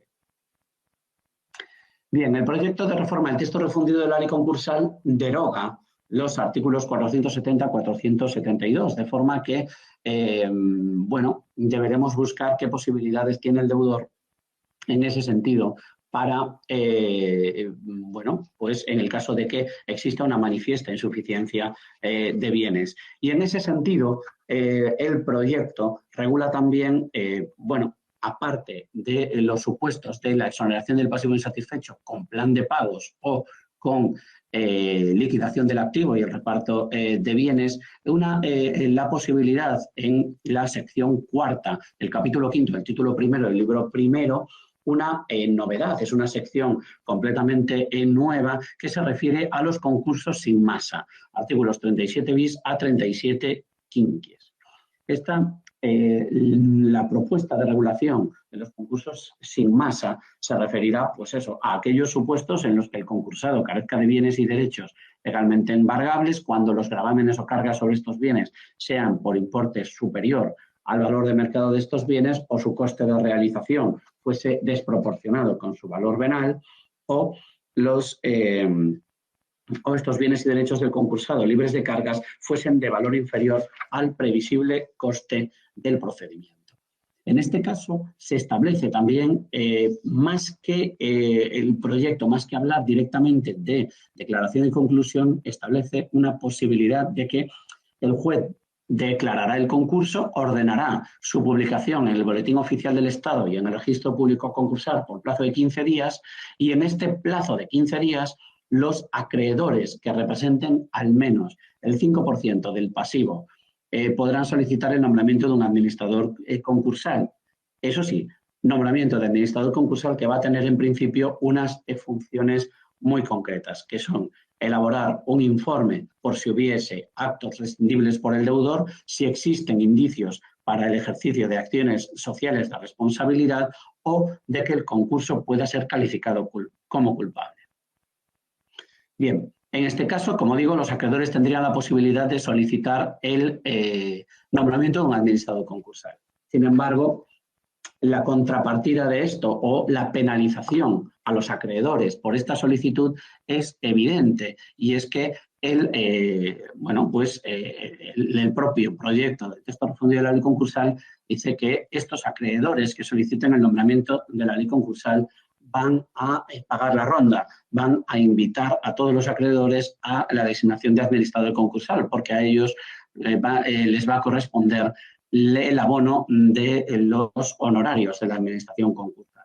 Se fijarán en el auto que nombre administración concursal y a estos acreedores les corresponde, por tanto, el abono de estos importes.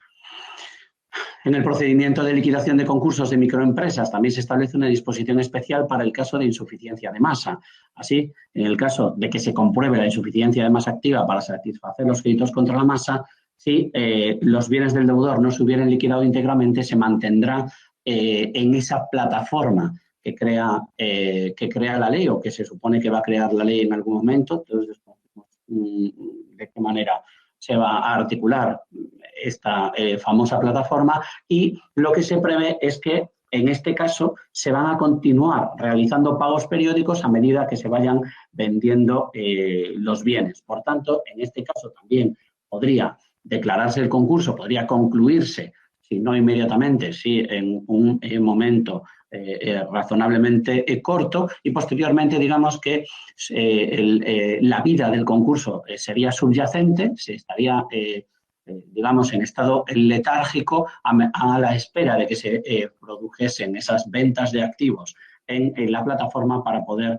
distribuir los bienes. Por tanto, cambia, digamos, la perspectiva de la declaración y conclusión de concurso en la forma vista. El proyecto pretende la supresión de estos preceptos y a cambio, digamos, regula una especie de final abierto, ¿no? Depende un poco de los acreedores la posibilidad de nombrar administrador concursal. De hecho, en el artículo 501.1 del proyecto de reforma, el texto refundido de la ley concursal, en el ámbito de la exoneración del pasivo insatisfecho con liquidación de bienes, manifiesta también que en el caso de una manifiesta insuficiencia de masa se prevé también lo que veíamos para los concursos sin masa, es decir, la declaración y la publicación por 10 días, por si los acreedores quisieran solicitar un nombramiento de administración concursal en términos semejantes a los indicados para el concurso sin masa.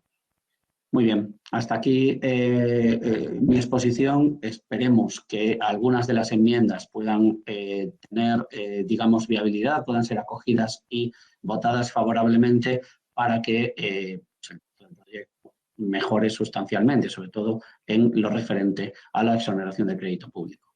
Muchas gracias.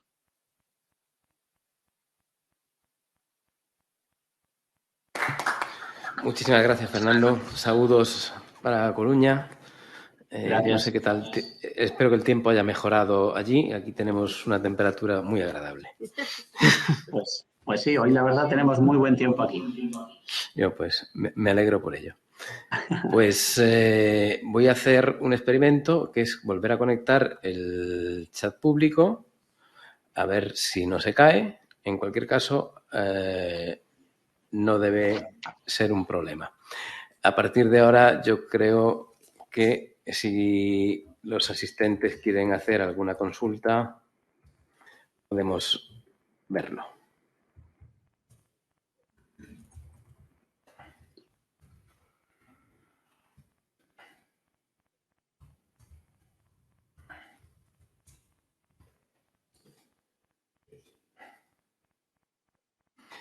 No sé si alguno de los presentes quiere hacer alguna pregunta.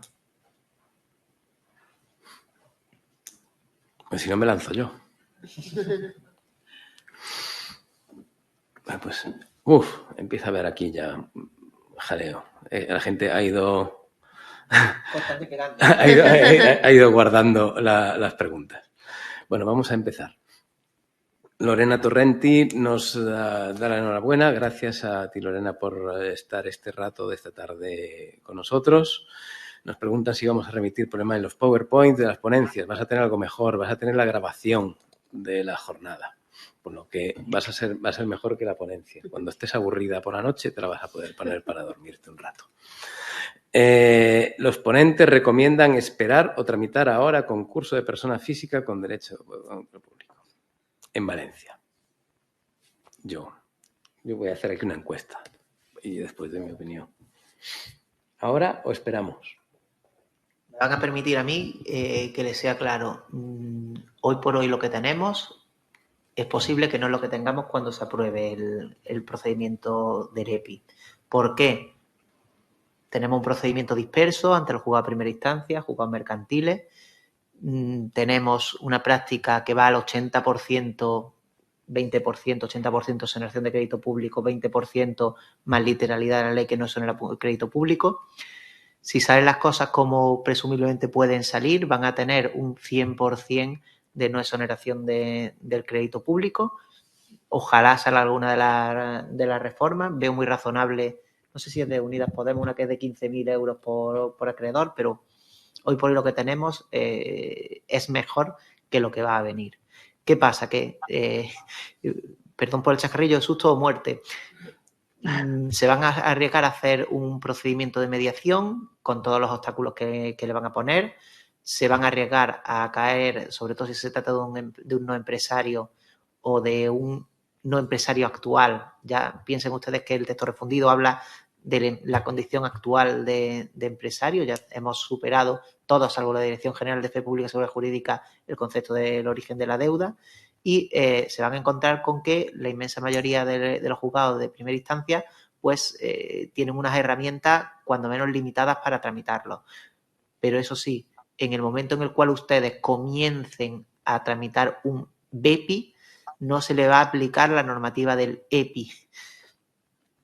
Entonces, es cuestión de valorar. Si tienen ustedes a lo mejor un empresario, su mayor crédito es público, sin duda yo lo hacía ahora. Si tienen ustedes un consumidor, pueden esperar a no, su crédito mayoritariamente es privado y pueden esperar a que entre en vigor la ley nueva, podría ser también una opción.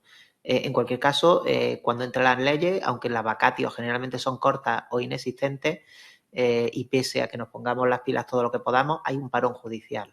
Hay un paro judicial y esto es así. Entre que llega y comenzamos a tramitar, pues puede que tarde un poquitín. Pero desde luego se tramitarán y se tramitarán con toda la presteza que podamos, desde luego. Yo comparto plenamente lo que ha dicho José María Casasola. De hecho, yo ahora mismo tengo en stand-by para ver si presento EPI o BEPI de 2 deudores. Con uno lo tengo claro porque no tiene deuda pública y al fin y al cabo el procedimiento estamos en una situación perfecta para enfrentarnos a un EPI. Con otro el 95% de lo que tiene es deuda pública. Mi problemática es que si entra en vigor la normativa a final de junio no tengo margen para tramitar el acuerdo extrajudicial de pago, le voy a hacer asumir un coste para quedarme en stand-by o a medias con el procedimiento. Entonces ya se está hablando que a lo mejor llega en septiembre y teniendo en cuenta ya la información que manejo, el deudor que tengo con crédito público lo voy a meter antes de que entre en vigor la ley. Pero la problemática es el juzgado de primera instancia. Yo ahora mismo, por ejemplo, en Murcia, que hay una sentencia de la Audiencia Provincial que determina que la competencia viene, el juzgado de la Audiencia Provincial de Murcia atribuye la competencia no teniendo en cuenta el origen empresarial de la deuda, sino el momento de solicitud. Y, por ejemplo, atendiendo a esa sentencia de la Audiencia Provincial que le ha acompañado a la solicitud de concurso consecutivo de una persona física ante un juzgado de primera instancia, me lo han admitido a trámite y he tenido que plantear apelación porque se considera incompetente por el origen empresarial de la deuda, pese a que le he acompañado ese auto de desobediencia que era el que yo he seguido para interponer ese concurso consecutivo. Pues yo opino bastante parecido a mis compañeros. Creo que si la persona física es empresario, yo en principio no me arriesgaría. Creo que haría los trámites ahora. Porque, bueno, no sé lo que puede derivar o cómo va a quedar la redacción definitiva, pero bueno, no creo que haya grandes sorpresas, ¿no? Podrá aumentarse un poco, podrá hacerse un guiño, digamos, a la sociedad y aumentar un poco el crédito público, como habla José María, en el sentido de pues esa enmienda de Podemos de los 15.000 euros, pero dudo que pasemos de 1.000 a una exoneración total o incluso a un 50% de exoneración, ¿no? Estamos hablando de mucho dinero a favor de las arcas públicas y no parece que por ese aro quiera pasar el gobierno. Y sin embargo, si se trata de una persona física que no es empresario, de un particular, pues parece que sí que podría ser interesante el no acudir ahora mismo, pues eso, a ese trámite de el intento de acuerdo extrajudicial de pagos, que cuando pueda llegar a lo mejor ya existe una modificación legal y que, bueno, pues igualmente ese disparadero del nuevo EPI le va a permitir exonerarse, pues, de buena parte de sus créditos, ¿no? Vale, yo simplemente creo que, por mi parte, hacerlo ahora, directamente. Porque ahora sabemos con lo que jugamos y no sabemos con lo que vamos a jugar después. Y no solo eso, yo tengo que hablar bien, además, de la posibilidad del acuerdo extrajudicial de pagos, porque no olvidemos que de vez en cuando se consigue un acuerdo extrajudicial de pago. Es decir, cabe la posibilidad de llegar a un acuerdo con los acreedores con una quita y una espera y que se pueda ir pagando. Yo algún caso he tenido de 2 pensionistas que, juntando las pensiones y tal, podían pagar la mitad de la deuda. Y ellos mismos consideraban que sí, que conocían que la deuda, que sí, que la querían pagar. Y hoy por hoy están pagando menos, están pagando el 25% de la deuda que tenían. O sea que yo, por mí, ahora. Ahora otra cosa, antes de pasar a la siguiente pregunta, es que sí les planteo diciendo, estamos en una jurisdicción, ya la mercantil es especialita, pero esta es la hiperespecialización. O sea, esto, permitidme el chascarrillo, no es una demanda de cláusula suelo. Esto es algo más complejo que hacer que una demanda de cláusula suelo, al menos desde mi punto de vista. Yo no sé cómo lo ven mis compañeros. Yo solo quiero decir una cosa, que es que además, rizando el rizo, es posible que lo iniciemos ahora, iniciamos el concurso consecutivo, no concluimos el concurso consecutivo hasta la entrada en vigor de la ley y se le aplique el EPI. Así que puede darse la tormenta perfecta. Es decir, pasar por el quinario del BEPI para luego concluir con el quinario del EPI. Lo digo porque es que eso está ahí. Y hiperespecialización no sé, pero desde luego lo que a todos nos gustaría es tener unas reglas claras, tener unas reglas justas, en el sentido de que cualquier persona que se vea abocado a un procedimiento de esta trascendencia pueda conocer, ustedes como letrados puedan asesorarle y nosotros como órganos podamos conducirle a un procedimiento con las reglas marcadas de principio e inamovibles. Y por desgracia, pues hasta tanto no salga no podemos asegurarle nada. Es más, una vez salga, probablemente tampoco podamos asegurar gran cosa porque deja muchos espacios. Perdón. Entiendo que esto va a ser cuestión de cuestiones prejudiciales ante el TJUE. Nosotros ahora tenemos un periodo de incertidumbre y de inseguridad jurídica. Yo no sé si los juzgados van a optar directamente, en aplicación de la directiva, directamente saltarse al legislador español y exonerar el crédito público a aquellos que consideren que entran en contraposición con la finalidad y objeto de la directiva. Y lo que yo entiendo que va a pasar, y creo que muchas audiencias provinciales y juzgados de lo mercantil van a plantear cuestiones prejudiciales en relación con la no exoneración de crédito público, porque es que, al fin y al cabo, la realidad del deudor español, el deudor empresario, el 90% son deudas con administraciones públicas. Y si se le corta esa exoneración, es que vamos a hacer inoperante un sistema de segunda oportunidad, porque es un mecanismo que va a estar limitado a muy pocas personas. Pero es que además hay otro caballo de batalla. Es que ya no es solo la exoneración de crédito público, es la cuestión de deudor de buena fe. Es que podemos decir que se va a exonerar el crédito público, que si ahora decimos que aquel deudor al que se le hayan derivado responsabilidades por ser administrador de una sociedad limitada, por ejemplo, pues el crédito, aunque fuera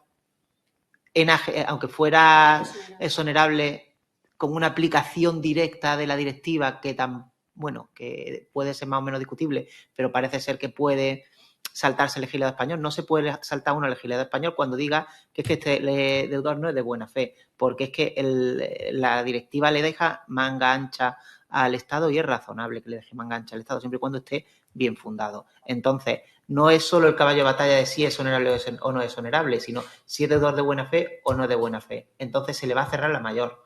Aun cuando se pueda decir que por aplicación directa de la directiva fuera un crédito exonerable, si por aplicación directa de la directiva y de aplicación directa de la legislación española que pueda salir no es deudor de buena fe, no pueda obtener esa exoneración. Pero ¿a quién le corresponde determinar si hay dolo? Porque obviamente si el dolo viene impuesto por la administración tributaria o por cualquier administración pública, obviamente se va a cerrar la puerta a ese deudor de buena fe. Pero si esa atribución del dolo le corresponde al juzgado de lo mercantil. No hay una prejudicialidad administrativa, no puede un órgano administrativo decirle a un juez lo que es y lo que no es a los efectos de dar un pronunciamiento respecto a tutelas judiciales efectivas. Claro, pues, ahí se abre la vía. Desde mi punto de vista. Pero bueno. Pasamos a la siguiente pregunta rápidamente. ¿Cabe BEPI EPI en concursos con conclusión simultánea? Esta se la vamos a mandar a los reyes de la conclusión simultánea. Conectamos con Coruña. Pues nosotros la verdad es que sí que lo estamos haciendo. Ya digo,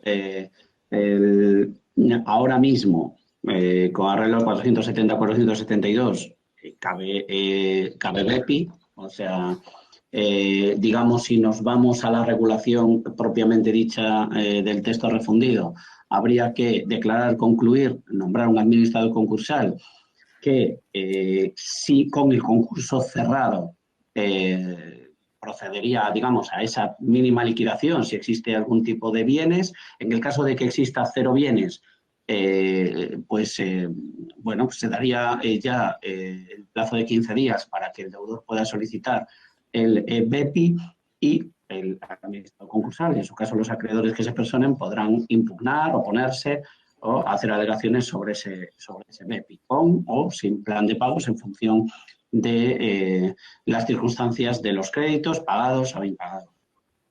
La otra opción que seguimos en Coruña es la de declarar y concluir cuando hay 0 activo liquidable, es no designar administrador concursal, de forma que se publica esa autodeclaración y conclusión, dejamos pasar el plazo de personación de los acreedores y de firmeza del auto, y después se da traslado al deudor para que pueda presentar el beneficio de la exoneración. A partir del proyecto de ley, bueno, yo entiendo que debe aplicarse esa regulación que digo de los concursos sin masa y del 501, si no recuerdo mal, del 501, que hace referencia a que en el caso de que exista estos concursos sin masa, se da un traslado de 10 días o se publica por 10 días por si se solicita nombramiento de un administrador concursal por los acreedores, y en el caso de que no se solicite, se pasaría también a la tramitación de la exoneración del pasivo satisfecho. Así que, en principio, entiendo que sí. Muchas gracias, Fernando. Esta compañera nos hace la última pregunta. ¿Qué ocurre con los créditos que se omiten en el listado de acreedores tras el BEPI y la conclusión de concurso? Yo creo que Ana nos la va a poder contestar. Pues depende de la sentencia de exoneración. Yo, por ejemplo, siempre me curo en salud porque tú a tu deudor le insistes, infórmame de los créditos, y no es raro que se le olvide alguno.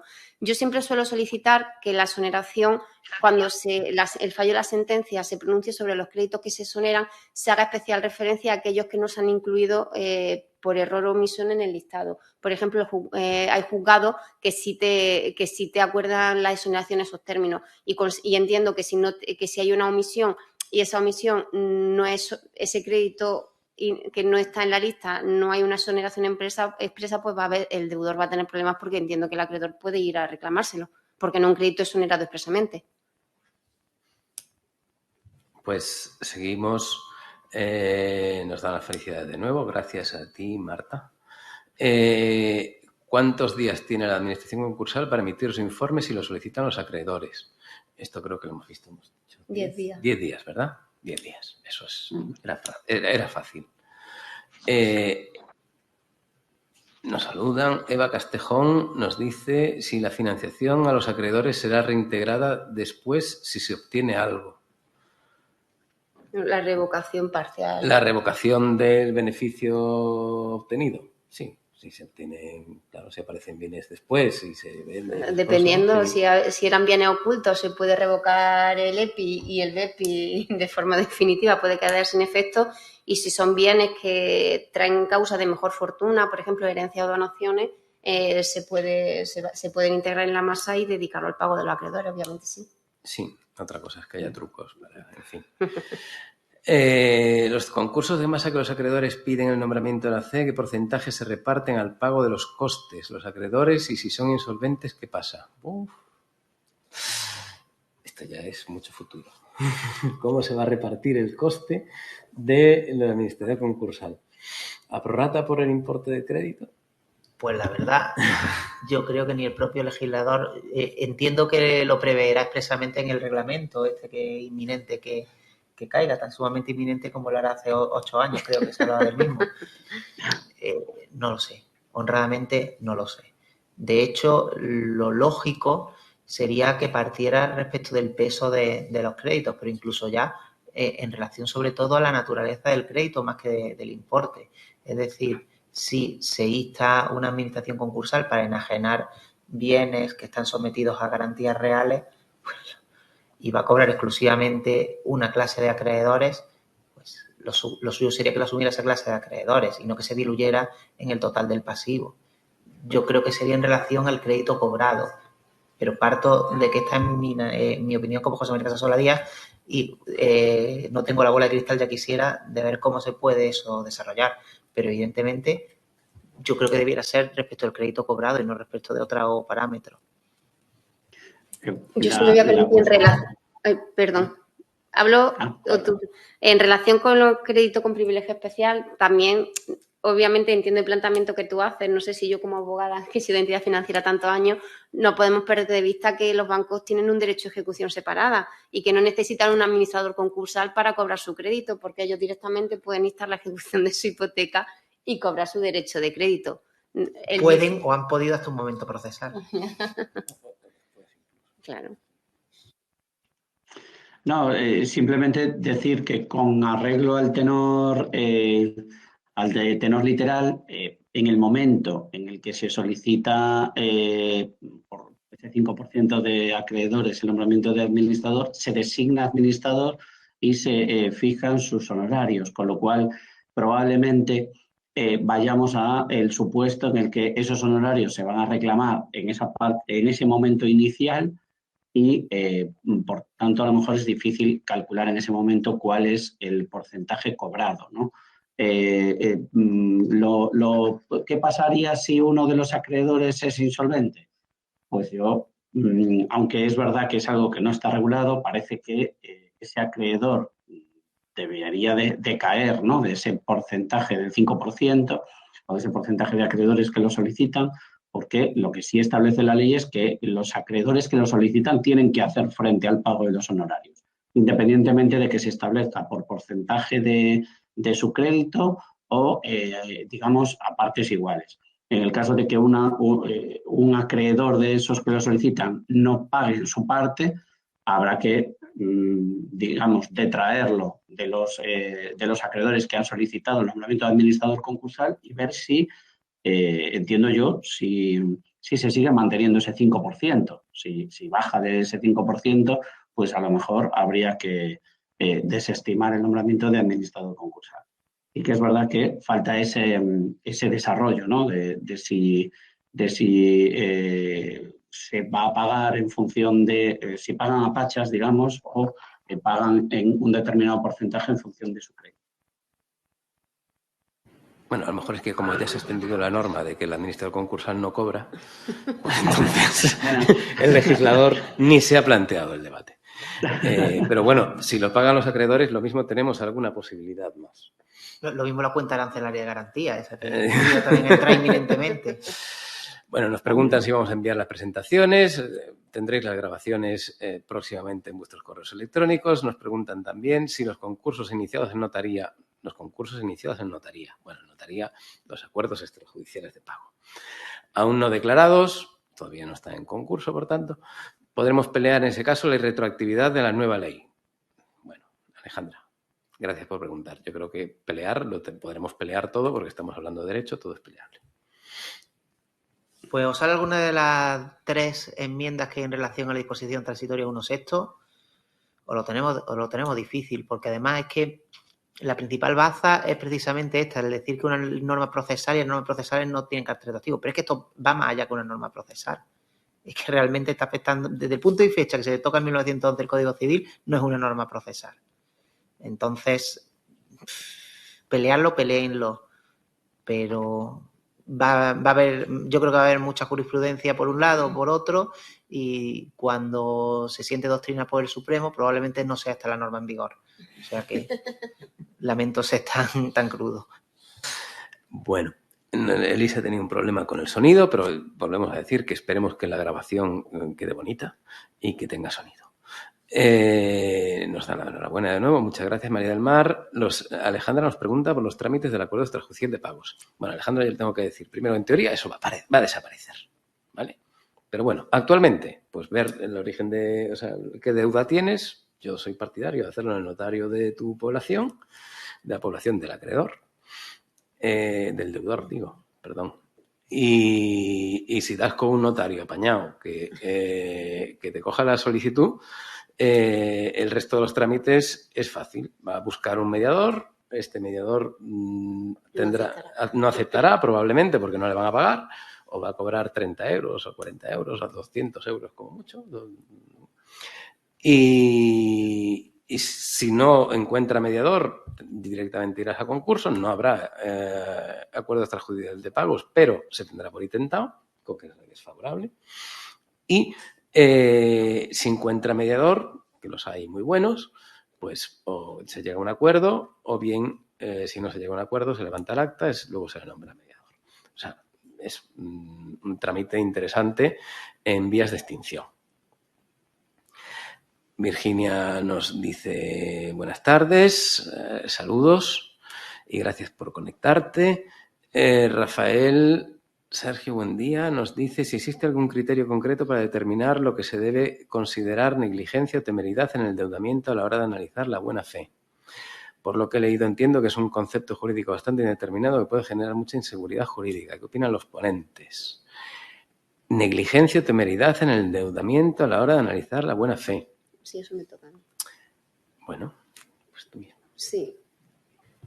Bueno, el legislador, y más allá del criterio de cada juzgado, que obviamente esto va a generar, imagino que jurisprudencia en todo tipo de sentido, el legislador sí da unas pautas para que el juez valore si ha existido negligencia o temeridad, y parte de la situación y el nivel social del deudor, cómo ha ido creciendo ese nivel de endeudamiento y con base en qué. Y para los empresarios también tienen que valorar si han acudido a los mecanismos de alerta temprana, que yo sinceramente nunca lo he utilizado con un cliente.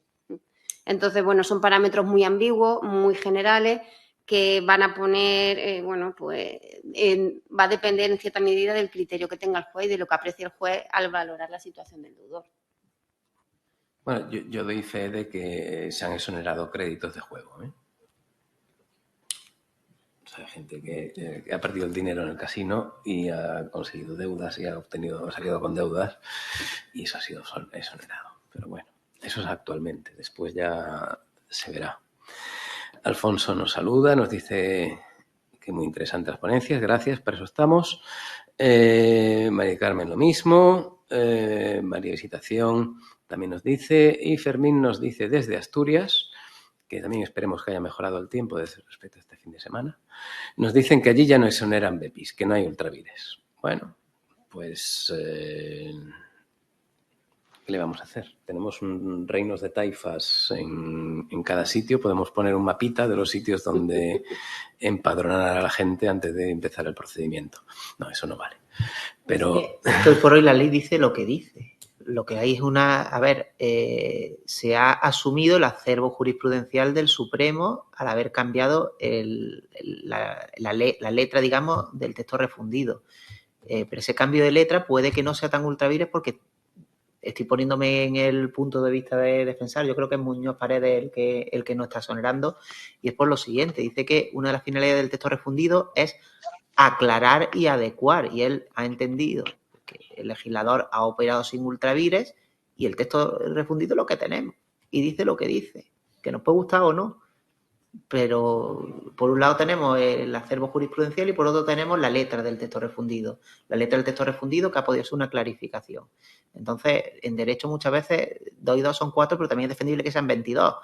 Es decir, es una resolución meditada, es una resolución que no es solo Asturias, hay unas 8 o 9 audiencias que también lo están haciendo, y que parece ser que además, si nos vamos a la mens legislatoris, es lo que hay, porque la reforma ya, bueno, perdona 1.000 eurillos, pero va por ahí. Entonces no es descabellado. De hecho, insisto, si nos ponemos a considerar el texto refundido sin considerar el acero jurisprudencial del Supremo, es que es lo que habría que hacer, nos guste o no nos guste. Pero tenemos una jurisprudencia más guerrillera, Sí, lo cual, a Dios gracias, pues muchas veces da más juego. Bueno, y al margen de lo que es la interpretación ultravires, también hay un sector jurisprudencial de audiencias provinciales que lo que viene a determinar es, y de hecho dicen que no hay una interpretación ultravires, pero sí es exonerar el crédito público con base en la directiva europea, hace una aplicación directa de la directiva europea y considera que todo lo que sea no exonerar ese tipo de crédito va en contra con la finalidad propia de la directiva. De hecho, yo cuando hago este tipo de alegaciones alego las dos cosas y cito jurisprudencia y de audiencias provinciales como Barcelona, creo que Guipúzcoa, que hay bastantes audiencias provinciales que se han posicionado bien en el aspecto de ultravires, que para mí es más controvertido, y otras que se han posicionado directamente con la interpretación de la directiva.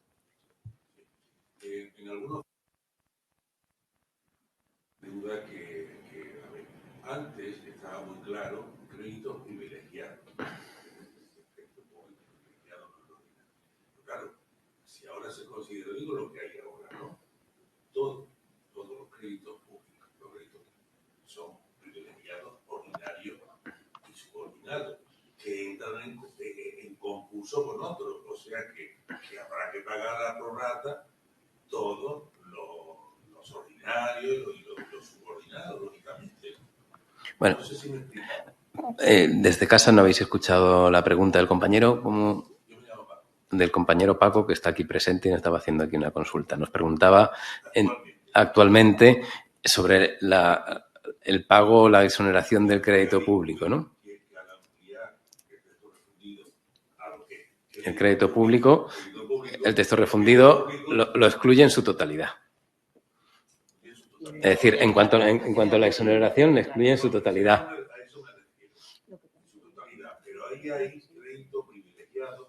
Sí, privilegiado, ordinario y subordinado. Sí. Si hay que pagar ordinario público y subordinado claro. público, Sí. ordinarios públicos y subordinados públicos tendrá que entrar también en cada uno con su categoría, claro.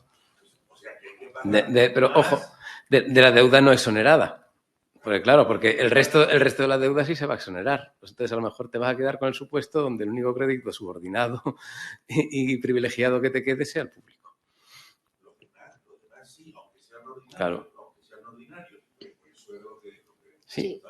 Que en algunos foros, pues existía esa duda y quería sacarla.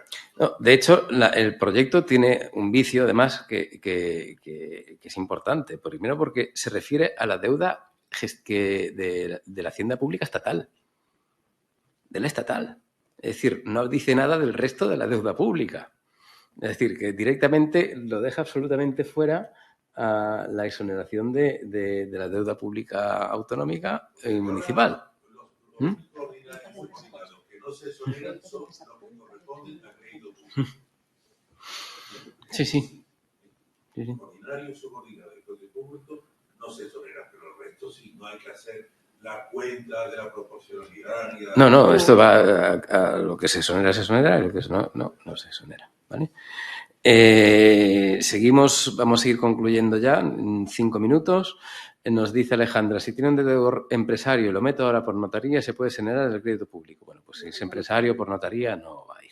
Tendrá que hacerlo en el registro mercantil o en la Cámara de Comercio, si no está escribiendo de Málaga, en el registro mercantil, rezando. ¿Se le puede exonerar el crédito público? Pues lo que hemos comentado. Con esta pregunta, ¿existe algún criterio concreto para determinar lo que consideran negligencia o temeridad en el endeudamiento? Esto creo que lo hemos comentado también. Nos dice Belén que es partidaria meter todos los casos cuanto antes, aunque el concurso se declare después. Esto ya no sé, esto me pierdo en esta pregunta, perdón, Alejandra. En relación con la responsabilidad del administrador, meterlo por notario, Belén, sí, todo igual. Bueno, aquí ya ha habido un debate entre los asistentes, veo que aquí. Nos dice Alejandra, ¿sirve de algo que se haya iniciado el acuerdo extrajudicial de pagos? Pues sí, actualmente sí sirve. Hombre, actualmente sirve que si no, no se puede presentar concurso consecutivo y si no, no se pueden exonerar créditos de ninguna clase. O sea, que Hoy por hoy sí. Bueno, hay algunos juzgados que se han adelantado y que para mí son pioneros, se han adelantado a la normativa. No son muchos, pero yo, por ejemplo, he conseguido una exoneración de pasivo en Madrid sin el acuerdo extrajudicial de pago. Y la valoración que hace, que para mí es muy inteligente e interesante y se adelanta incluso a la norma, es que muchas veces el deudor no tiene recursos para hacer un ofrecimiento de pago real que vayan a aceptar sus acreedores. Aquí estamos hablando de supuestos que a lo mejor el deudor tiene unos ingresos de 500 600 euros al mes con crédito público con determinados acreedores.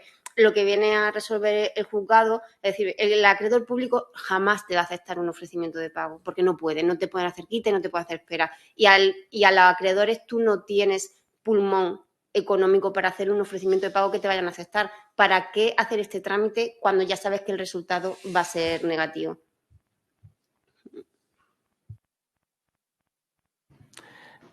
Hay varios debates dentro del foro, pero nos pregunta Alejandra también, cuando se presenta el concurso hay que presentar plan de liquidación. Actualmente sí, porque ahora el deudor puede optar por mostrar su disposición a liquidar o nombrar un administrador concursal. Bueno, tenemos los dos supuestos, con liquidación y sin liquidación. Pero entiendo que cuando se presente el concurso probablemente se tenga que presentar un plan de liquidación. Depende, si estamos hablando del nuevo EPI, si tiene intención de hacer un plan de pago, no es necesario presentar ni liquidación ni plan de pago, porque el plan de pago lo puedes presentar hasta que se acuerde la liquidación, y si el deudor tiene intención de, con el concurso, solicitar liquidación y exoneración, pues tiene dos alternativas, o presentar directamente la liquidación con la solicitud de concurso, que es lo que yo recomiendo hacer, o directamente que se abra el concurso y solicitar la exoneración dentro del plazo de 10 días que marca la ley. Bueno, pues ya creo que Virginia Figueroa nos dice que nos saluda también, nos dice muy interesante las ponencias, y Alejandra nos aclara que efectivamente que ya no es empresario. La gran pregunta anterior. Ya es un ex empresario. Pues si es un ex empresario y va a la notaría equivocada, dirá que no la va a tramitar porque es empresario. Esto ya lo hemos debatido. En fin, vamos a cumplir casi las 2 horas de conexión. Yo tengo que dar las gracias a nuestro amigo de Coruña, Fernando. Gracias por conectarte desde Coruña. Muchas gracias a vosotros. Gracias, por supuesto, al resto de compañeros de la mesa. Insistir en que esto se está grabando y que, por tanto, se va a enviar, ¿vale? Y muchísimas gracias a nuestro patrocinador, que además tenemos la suerte de contar con él en persona y con Enrique, con Virginia en la sala. Gracias a los asistentes también, al colegio. Muchísimas gracias al colegio por prestarnos las instalaciones. Y aquí os dejo lo que será la obra que aclarará todas las dudas. ¿Cuándo? Pues cuando esté aprobada la ley, no lo vamos a sacar antes. No lo vamos a sacar antes para volver a tener otro debate sobre esto. Lo vamos a sacar lo antes que podamos desde que la ley se apruebe. Otra cosa, incluso a lo mejor antes de que entre en vigor, porque somos así de osados en esa vacatio legis. Así que lo dicho, muchas gracias a todos. Muchas gracias.